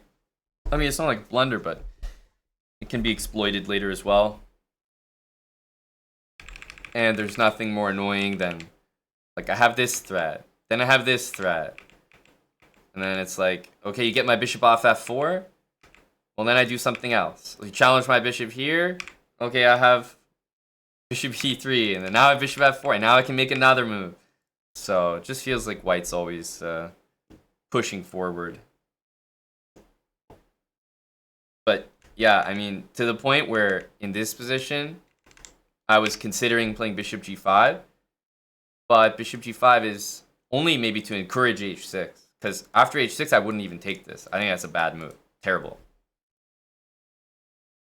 So, like, not really planning to do this. I'm not planning to do that. This bishop needs to stay on the board if white wants any chance to win the game.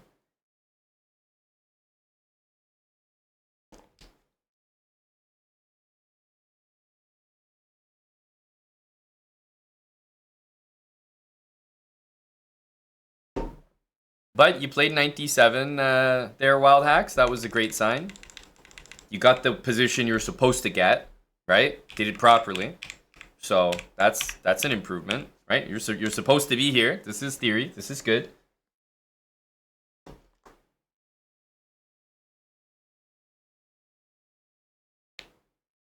See you, Parasox. Take care, take care. Hello, Silhouette 1989. Joe Root, thanks for the 16 months and happy St. Paddy's to you, Joe.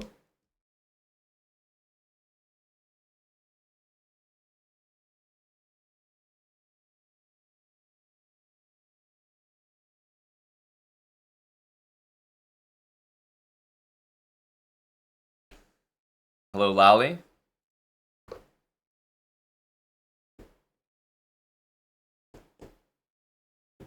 Well, no, black's always slightly worse. Can't ever really say equalized. I think black's equalized when the bishops, dark square bishops trade. Or if any minor piece trades for that matter.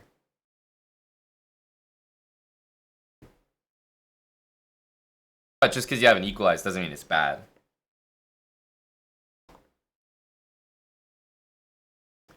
Alright. What else do we have here? Adrian.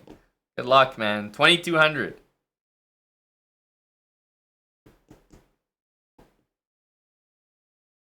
Adrian Kla.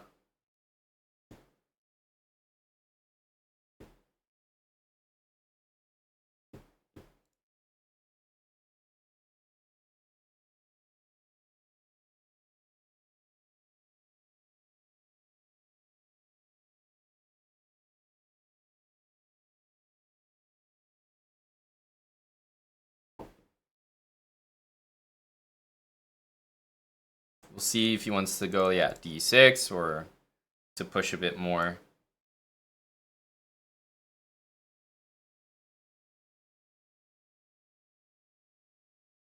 Push it back. He'll probably want to do this. Usually like to at least throw the a pawn up there, but Would have been nice to have done it earlier. This move's always good, so throw her in.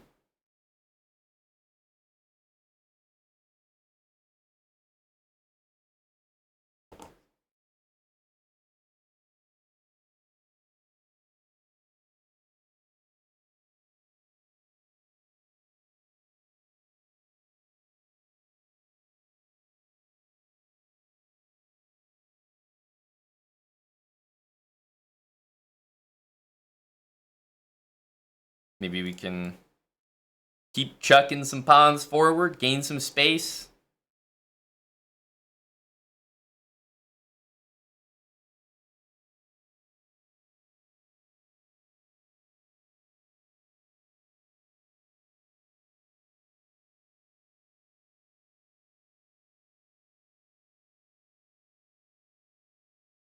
Probably this one as well. He plays there. We'll definitely play b5.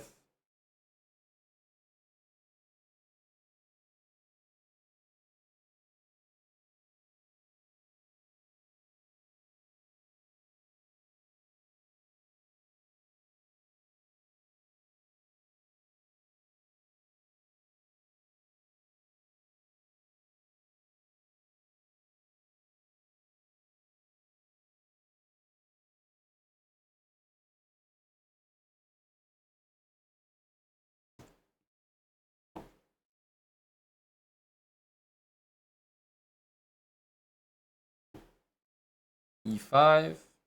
It makes a lot of sense. Let's take into this. e4, queen f5, I'm not sure is so great. Queen doesn't look fantastic on that square. Yeah, black's a little bit cramped. And my pawns are kind of good for this potential endgame. I think queen here should be comfortable. Can't really do that. And I don't know, maybe soon I can emerge with this bishop. Yeah, so he's going to have to basically play a very similar position. We're still trading queens, but I think it's on worse terms here. Very slightly. So he's got this pawn here. He wants to support it like that, so I'm probably going to play g4 here. Yeah, this is great. So now I'm kind of covering the two ways that make the most sense to defend that thing.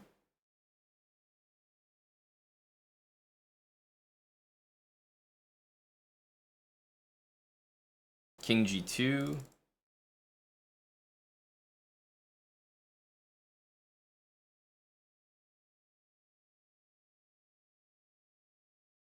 I want this knight. Now that he's played like this, I think I actually want this knight here.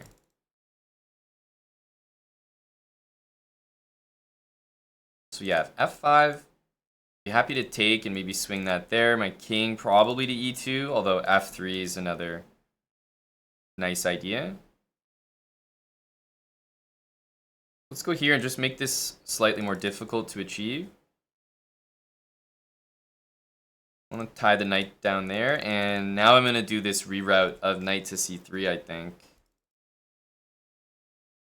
Okay, that's the move I think is really not good, but so he's going to get f5, but at least that e-pawn will be a little bit stranded. Let's play h4. We'll probably see this. Take and take. Yeah. Like this. This king probably can centralize a little bit better. And this knight, once again, not quite done its journey. Knight on c3 to d5, and then finally will be... Everything will almost be in the right place there.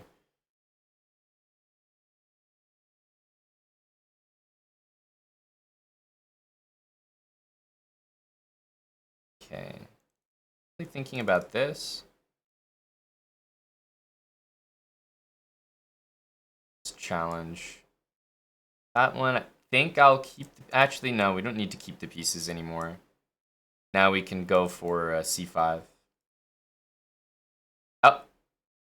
And when he took this way, we had bishop e5 just winning the game. I pre-moved a little bit unnecessarily. Let's just fix that pawn on a dark square there.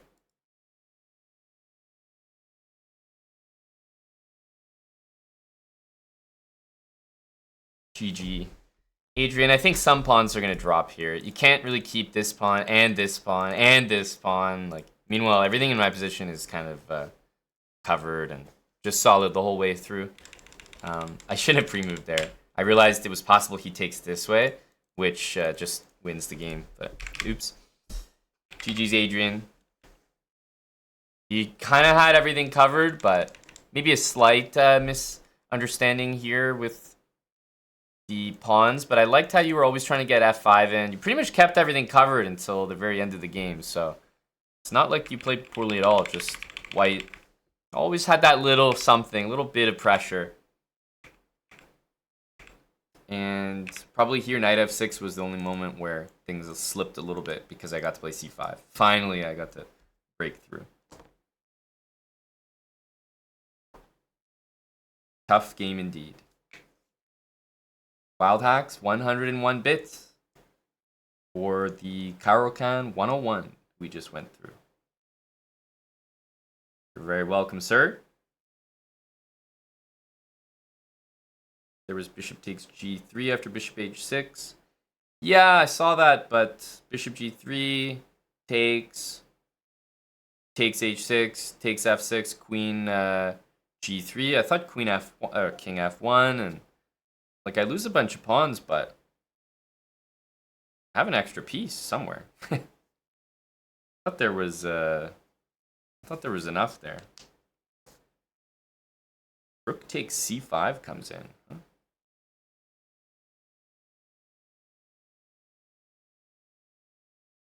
Bishop takes h6. Bishop takes g3.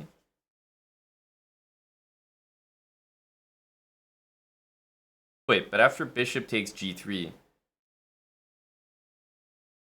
Sorry, I thought you meant bishop takes h6. Bishop g3. You mean bishop h6, c5, takes bishop g3. Got it. Got it. Well, I don't know anything about that, but the Karokan is not a position that black stabilizes in or upholds an advantage or an equality with tactics, usually. Like, it's not riddled with themes or like tactical ideas that help black stabilize, so it sounds like an ultra specific moment, and I wouldn't count on something like that bailing your position out, unfortunately. Tactics usually exist for white, but I see what you mean. Rook takes c5, yeah. I don't even know. I can probably prevent rook f5, but that's weird.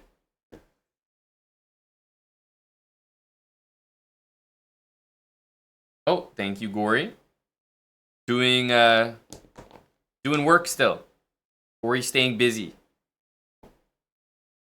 Good luck there, Iviv. Let's go e4. Ooh, more Karokan for Mr. Sam. What is that, Gory? You mentioned that earlier. I think I saw some random YouTube short. Something about, like, the placement of knights and pawns or something like that, but you'd have to inform me.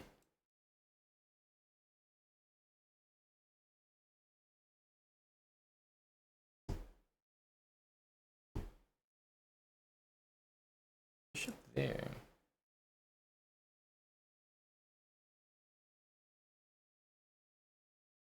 Just feels like this pawn is going to be a problem. And takes knight f6. I mean, also bishop a3. Stopping castling looks disturbing. I actually agree with you, Wally. I've never liked playing against that opening. Super annoying. Agreed.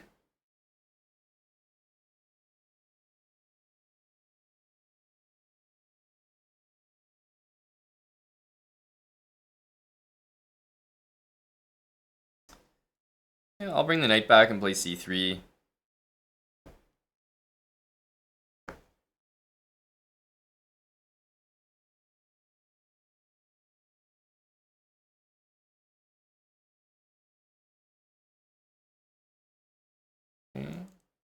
Guess we'll play e5. I mean, I'm clearly being baited into it, but I'll still play it.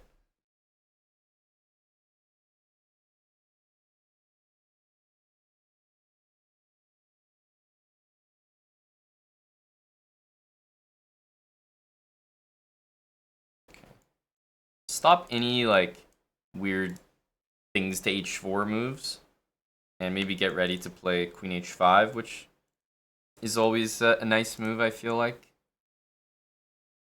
Or queen g4 to hit this.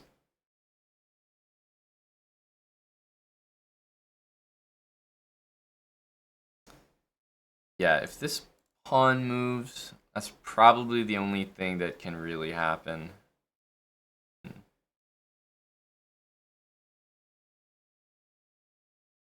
I'm actually going to go here because I think it stops the f-pawn from moving, and as far as I can see, that's black's only in main idea.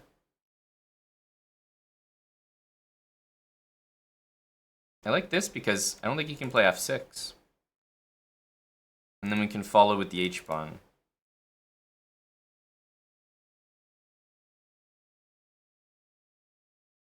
Yeah, I guess this is kind of possible.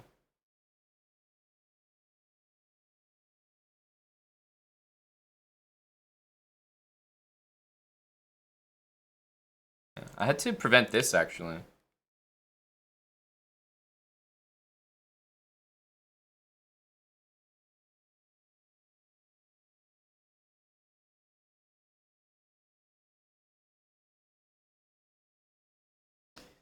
Trying to use the bishops again, but this one I think has a lot more to do with the move f6 or f5. Like, I think the whole game kind of revolves around that.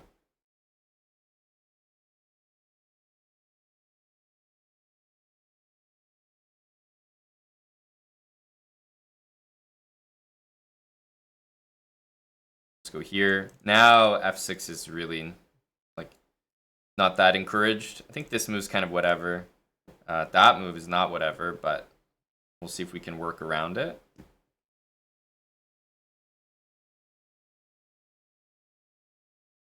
h4.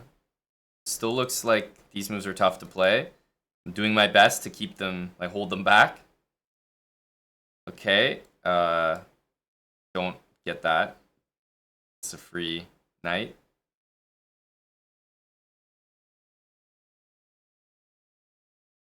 This is an unusual one.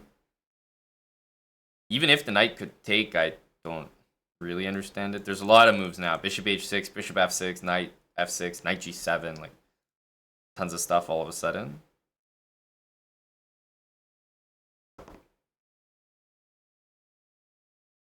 This queen doesn't even really have like anywhere to go.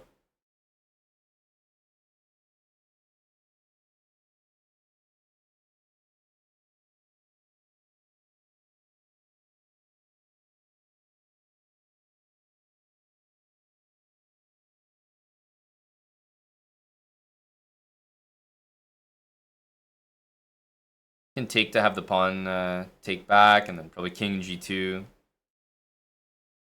Yeah.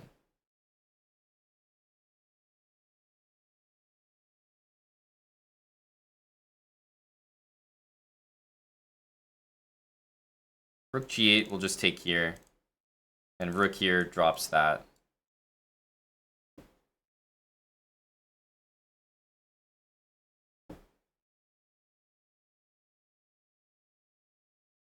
Bishop f2, we just take it. Otherwise, that's mate. Good game, buddy. Good game, and holy smokes, banana sleeve. 80 months. 8-0, not 18. 8-0. Thank you, banana sleeve. 80, hell of a long time. You just had no moves. It was very tough for you, I can't lie. Have you guys noticed a theme? I'm thinking back to the last couple games, but man, these two bishop positions that you guys are giving me, I'm really enjoying the top position, the full mount that I'm being afforded here.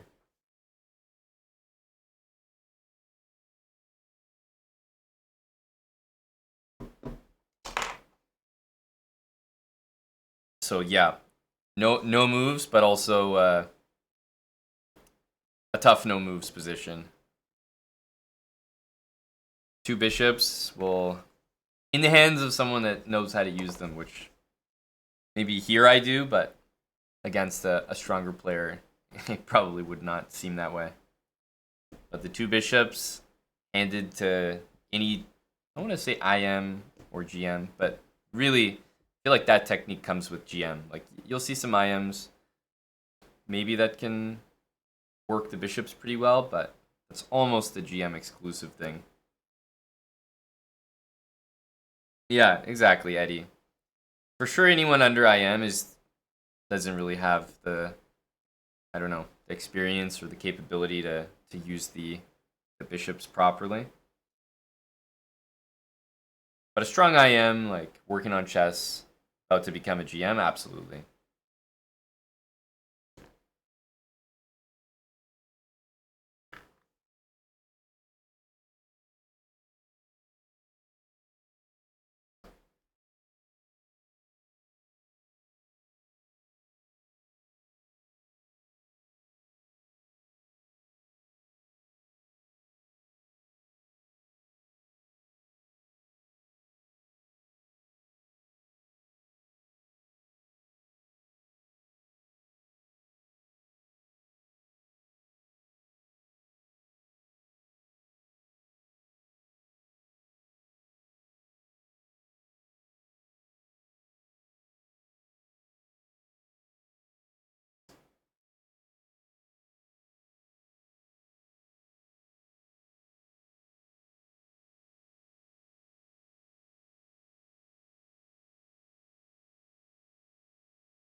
I've definitely seen this before.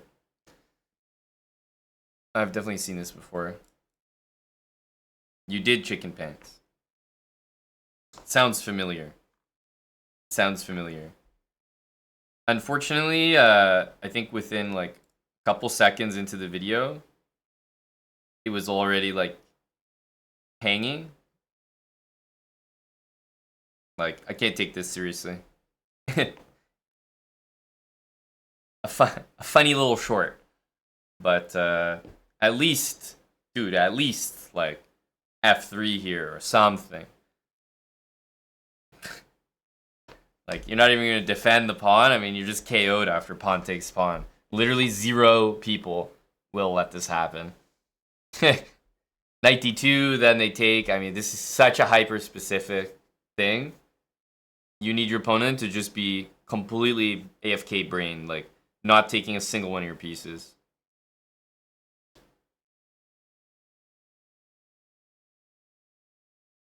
But you can definitely invent an opening quite easily these days.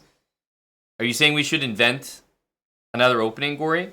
We've invented some good ones over the years. I know I didn't invent the stone wall, but that speedrun was very successful. Caused a lot of people to pick it up. But we invented a few as well. The recent one in the Italian with the double sacrifice with J-Bell. The undefeated. The Hamilton defense. We have our hand in a few opening cookie jars.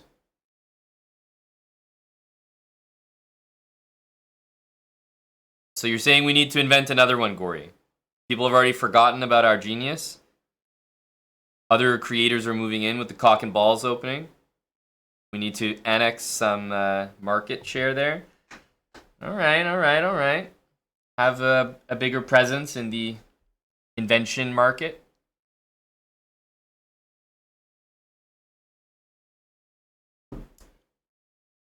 The Stafford from Mr. Rosen, yep. The cow, I mean, but the thing is, like, you can create an opening so easily. Cow is like the lowest hanging fruit. Even the cock and balls is more creative. So, yeah, you can definitely... You can do it very easily, I think.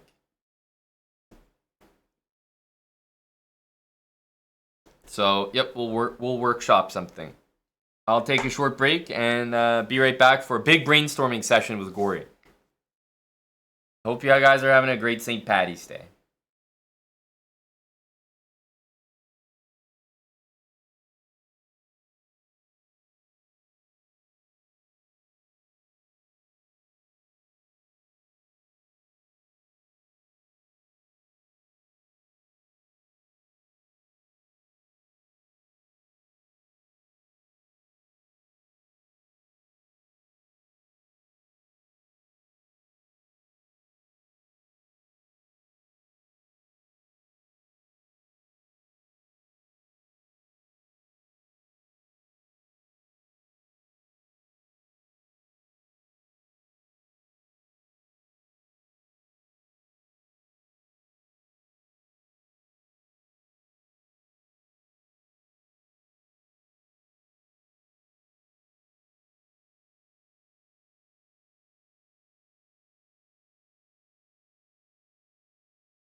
All right, we're back. Teriyaki Bullets. Hey, thanks for the 32 months. Cheers, Teriyaki.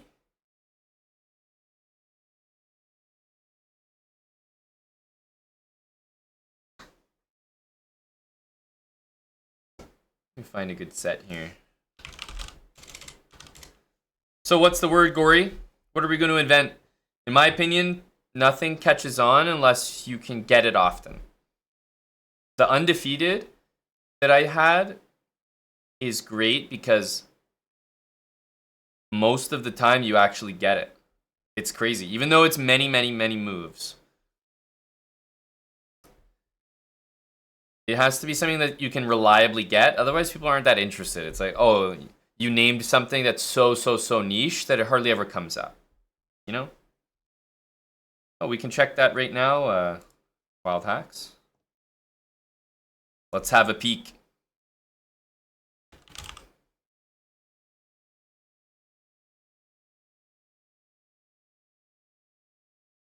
Yeah, so I guess these, like, he's not playing on a live board, so we don't get to know his games, right? Like, there's only so many live boards at the tournament, so I guess these are just the results. He won, and then he drew. Because, yeah, they don't have, like, 200 live boards.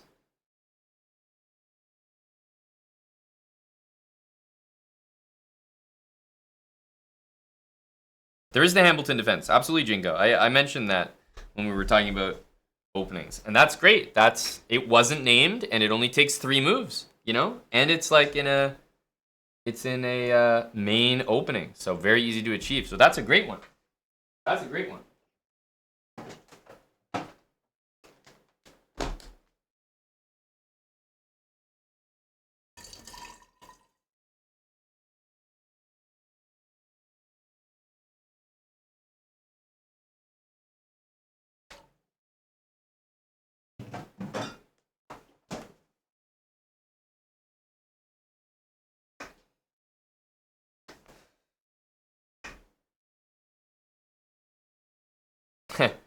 Well, that already. I think Carlson was the one who is famous for playing this.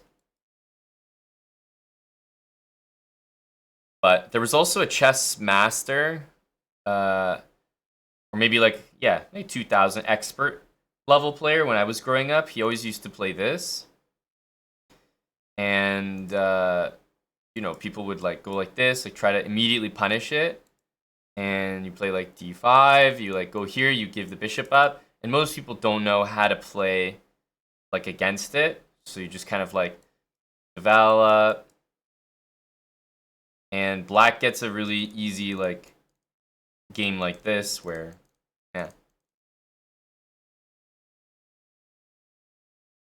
strong players will definitely know how to handle this and not let black get a good comfortable game. But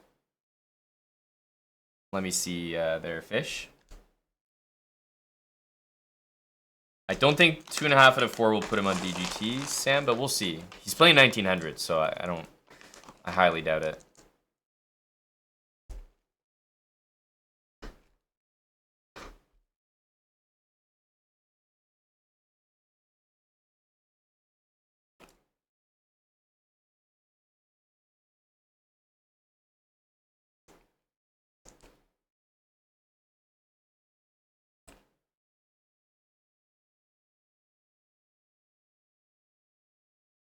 Okay, so what's the show me a line where white plays normal moves or something, and the power of h6 is seen. Because until I see that, I can't really appreciate it.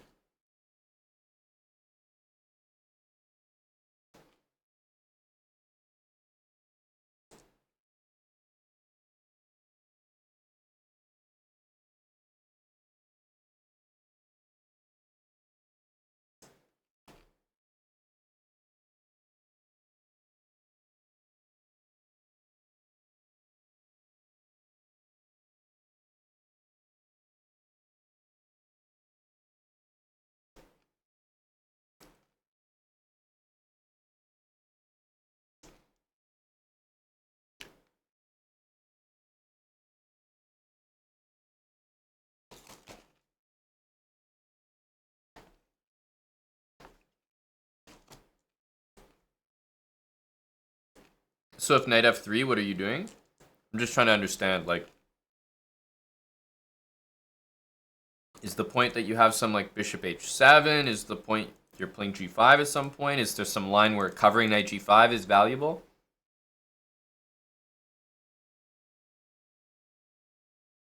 Like, are you playing here, or, like...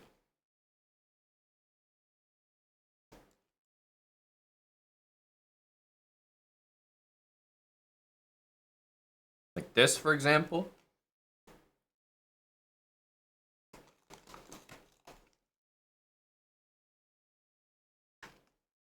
Sadrez, I didn't see it pop up here, but I appreciate it, man. Thanks for the raid, bro. Oh, there it is. Bro, you were ahead of your own raid. You made it here first. Thanks a lot.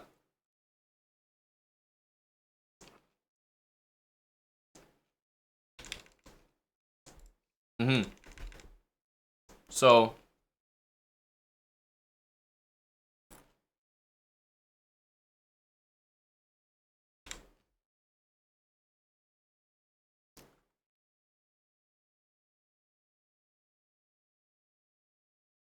Here, maybe takes. This looks pretty greedy, but you could justify it. I've seen the Alien Gambit thing. It's kind of cool, but...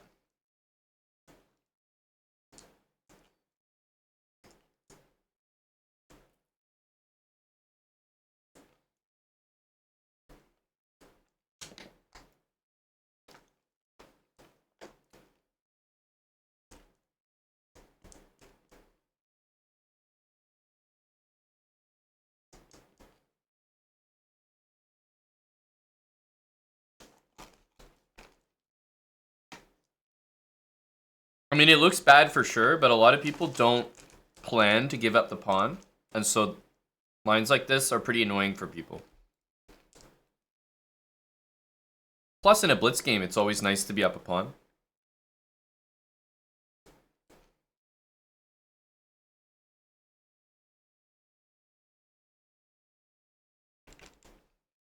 There's this other b5 move, which is like not great, but...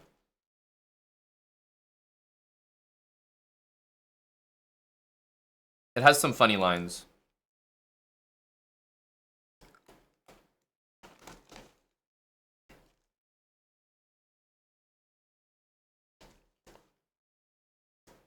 But everyone knows about this move.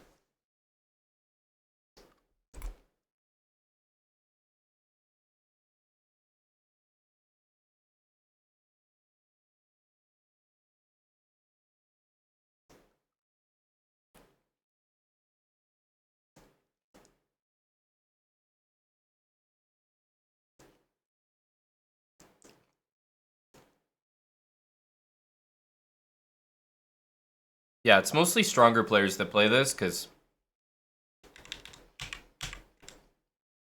it definitely takes some... What's the word? You have to be resourceful in order to wiggle out of this position.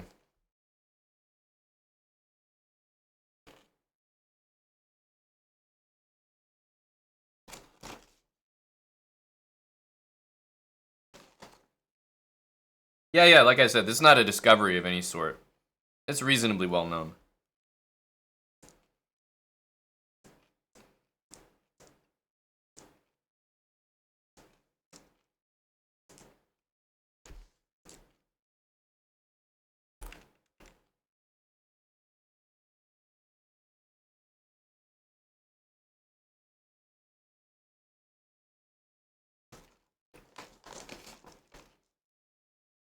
What opening can be invented here?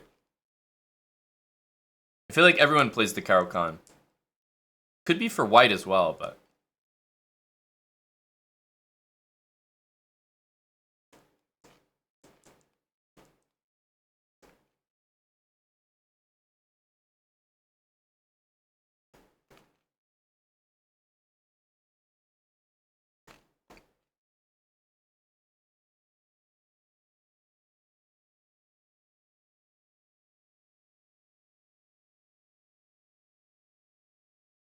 Needs to be something with a clear intention, you know? Most lower rated players don't really do this. I'd say most lower rated players probably take, honestly.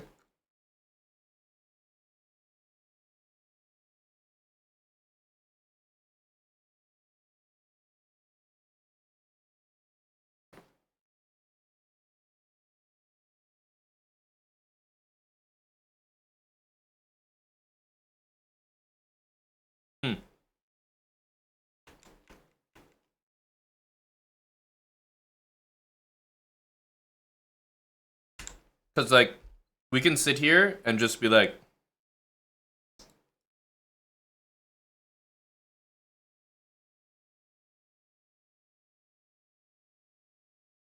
this one is called the horse.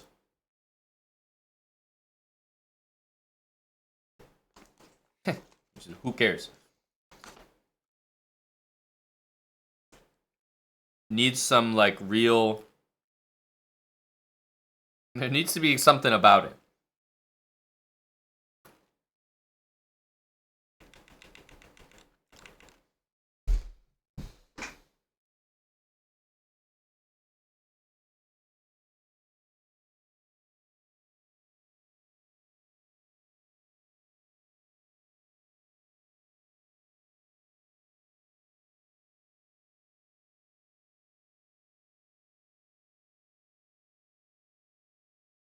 Needs a bit of venom. Indeed.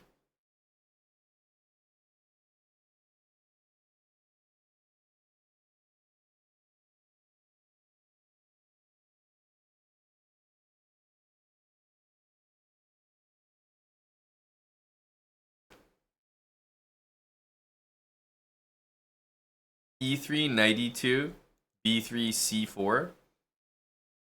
Idea, bishop g2, and knight f4. Corey, bro, I don't know what you're saying, dog.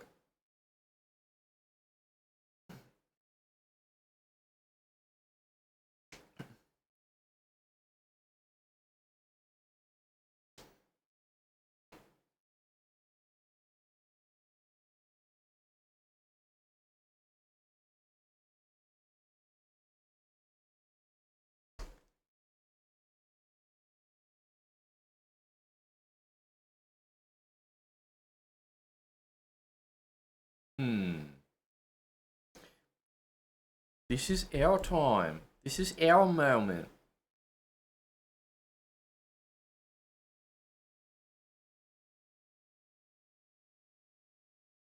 Gory's a hyper bullet, bro.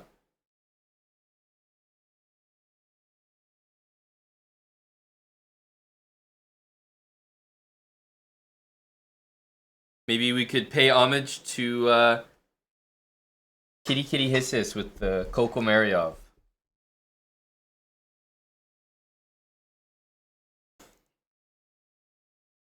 This is the Rachel Eno. I remember Rachel Eno playing against Dan. He always hits him with this.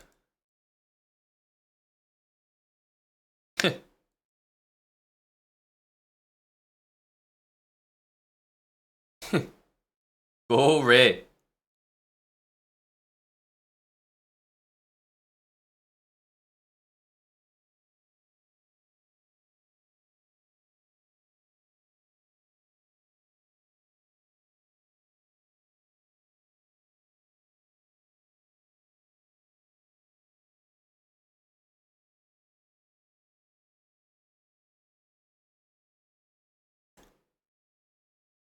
A pleb is asking to cage the plebs. Now hang on. If the plebs want to be caged, we shouldn't give in. Reverse psychology.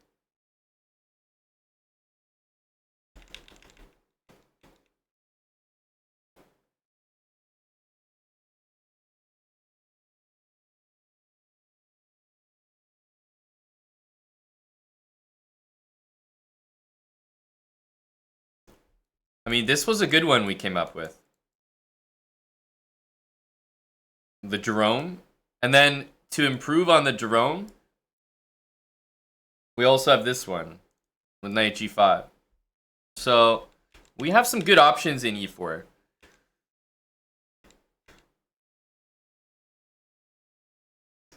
I'll tell you, the move c5 feels like there's nothing, like everyone knows about these like b4 like whatever moves. It's so hard to invent something here without it being hyper specific.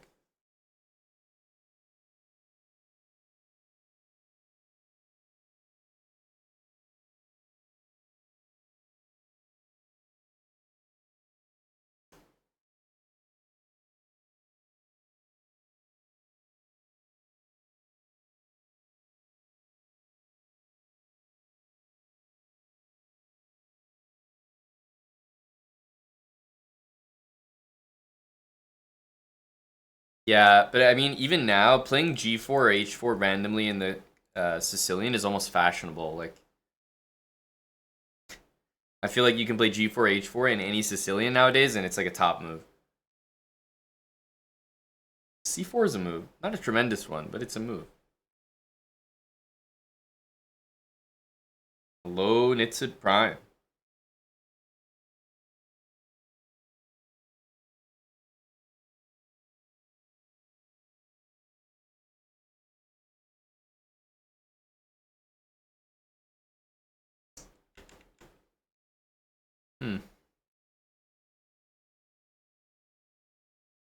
Need to get some inspiration.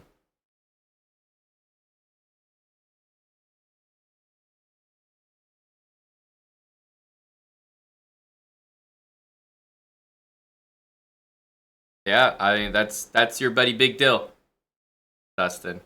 You know it.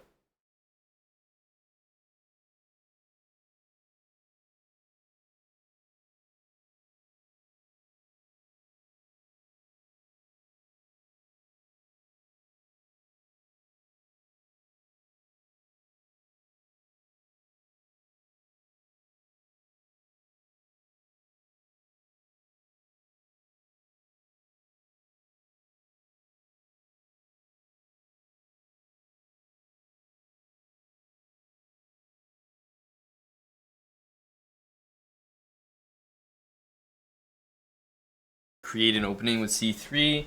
Dodge for the queenside castling and delayed knight f6 to prioritize a pawn storm. Yeah. It's kind of tough to castle because you got to get these pieces out, and this move is not the most helpful with that. The thing about the Dutch is like someone can so easily open the center against you.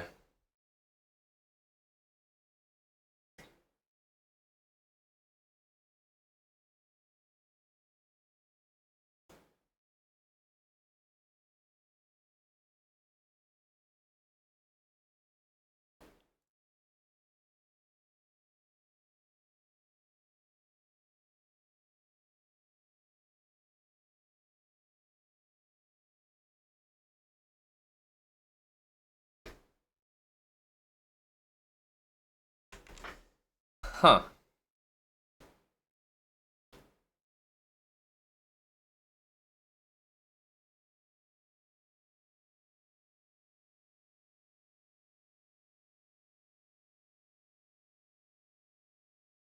King's Gambit always possible. I don't really like that opening, to be honest.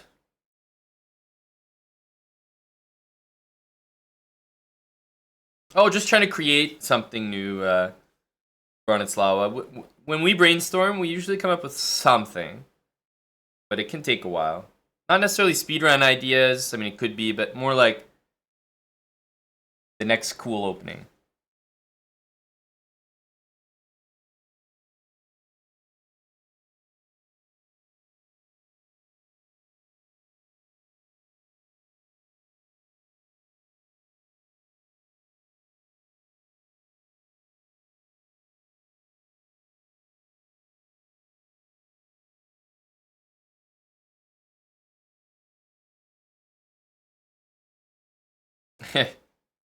That's a safe one, Fish. Always good.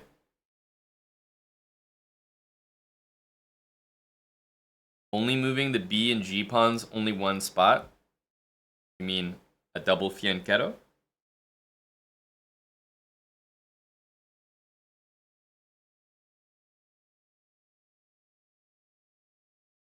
Joe, I fear that might just be in trouble after the move d5.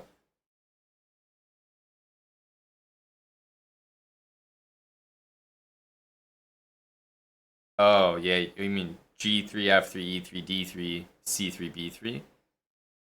Yeah, like, I can't do that. Like, the cow, like, an opening like this,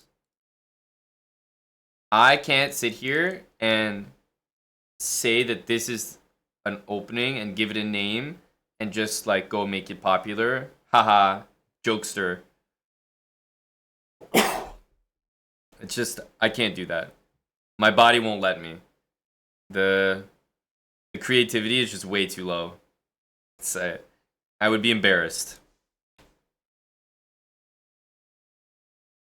I want it to be, and that's not even necessarily a good reflection on me. Maybe I could do that and give it a funny name, and it could be popular. Because one way or another, Anna has made the cow a thing.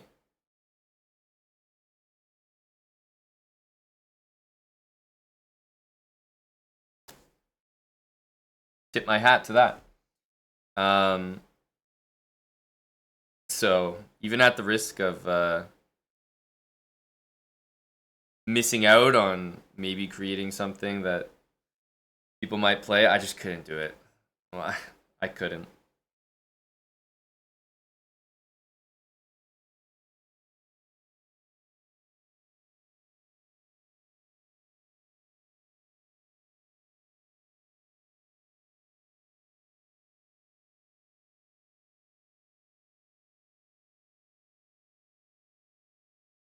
I saw that Edwig. Yep. I saw that. I did fish. I mean, yeah, it's kind of cool. I don't know. E4, E5, Queen H5 is definitely not too interesting for me. So explored. But I think it's cool that he did it because he's been an advocate for that opening for a long time. Like H4 and Rook's out. I mean, it's not really a thing. It's just like, it's almost more like a meme at that point.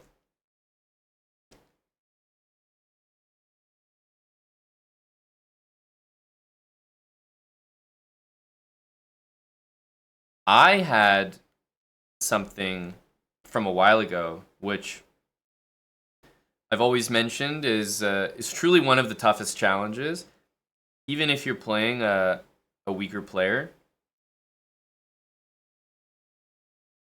Try to win a game of chess without losing either one of your rooks and switch their places. You have to switch their places before you win. It's quite difficult.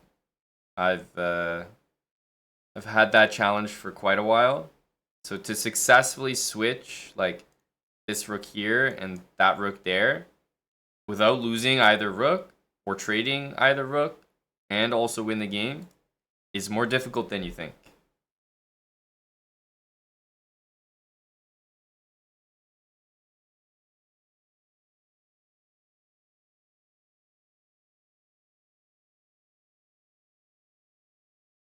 Dex PG, thanks for the 11 months.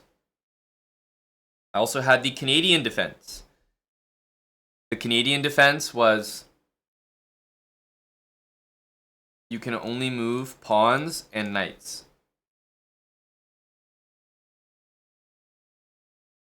That's it. That's the opening. In fact, that's the whole game. You can only move other pieces if you have no pawns or knights to move.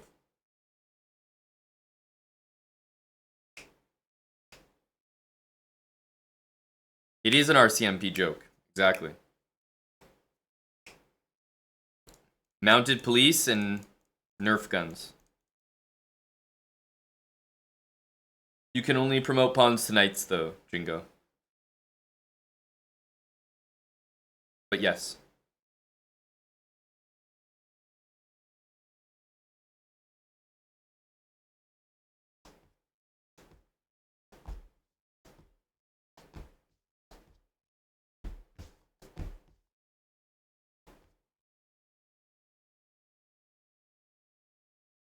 See, that's the thing, Ahmed Imad. That's exactly the type of thing that can work. This and this. And just give it a name. Give it like a funny name. Of course you can do this, and of course a strong player can still win this game. Like, you're like a little bit behind here, but not by much. After black plays d5. You know, this is the equivalent. Of course you can give this a name, but I don't know. I don't know if I have it in me. It's just like, what's the difference between this and like this? You know, like or this opening. It's a total gimmick.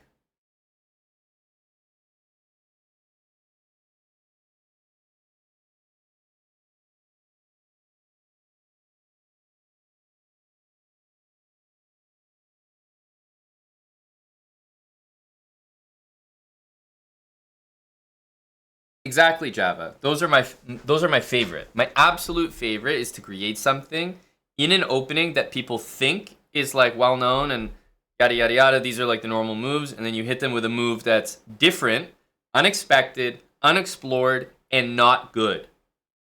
But the reason for it being not good is not that easy to display. Those are the absolute gems. That's the exact recipe.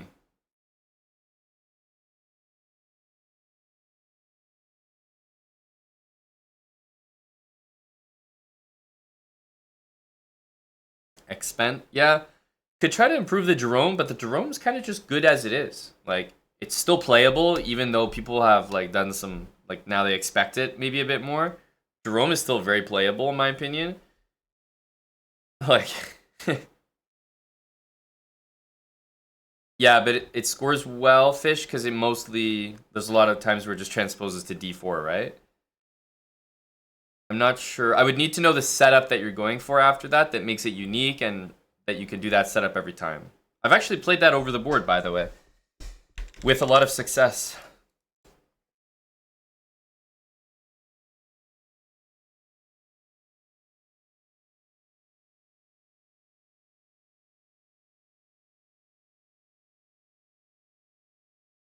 Anything tricky in the Benoni? Oh, that'll activate Eddie.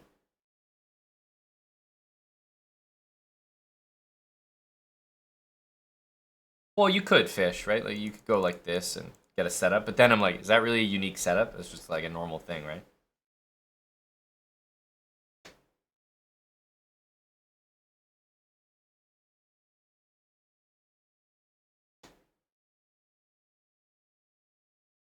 Tricky in the Benoni.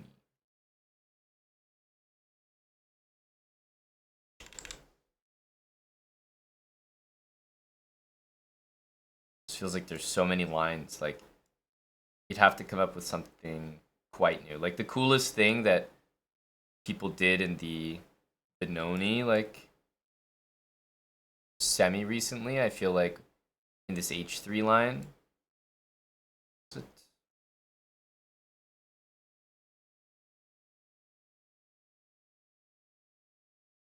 Yeah, I think it's, is it without d6? Yeah, it must be without d6.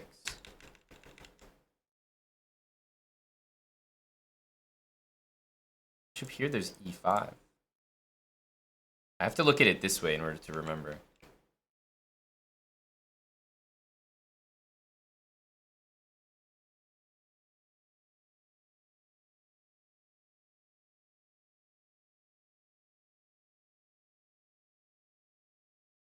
Why does it feel like it's with d6? Because bishop e7, e5 is no good.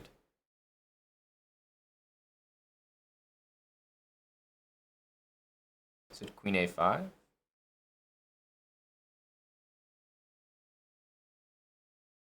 trying to remember. Something about knight takes d5, but I don't think the king is here. So I feel like the pawn is back on d7.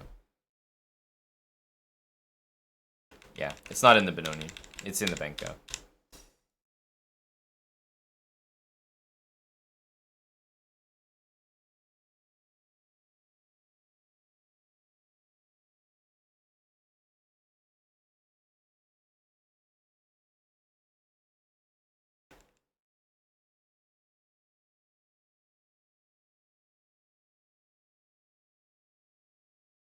Yeah. Because people played bishop d3, and then you have knight takes d5. This is what I was trying to remember.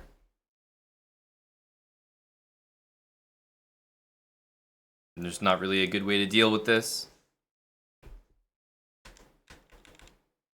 But it's like a weird one where black doesn't play d6, and a lot of people run into bishop d3, because it's like the normal move to defend the e-pawn, and then knight d5 hits you every single time.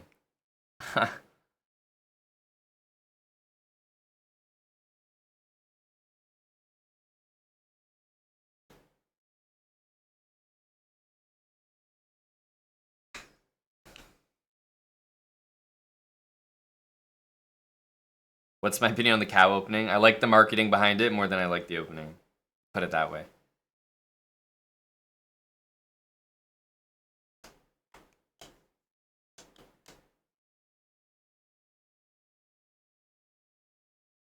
Oh yeah, is Nitsu de Benko, bra? Oh yeah, it's almost 5, jeez. We can continue this discussion on kick. Forgot we're heading over to kick at 5. I think we can come up with something. We almost always do. We got some good brains in the chat. We got some good brains. But there's something out there. Just not sure what it is yet.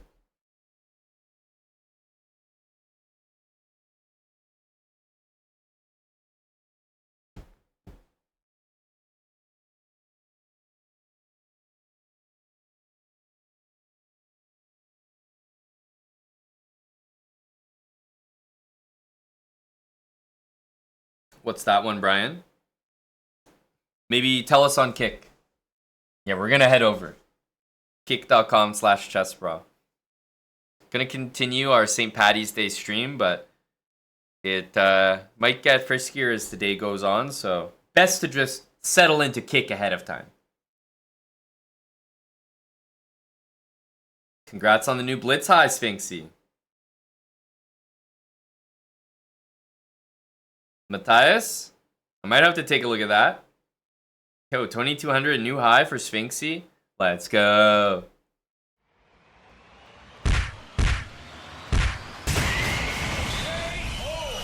Very nice, very nice.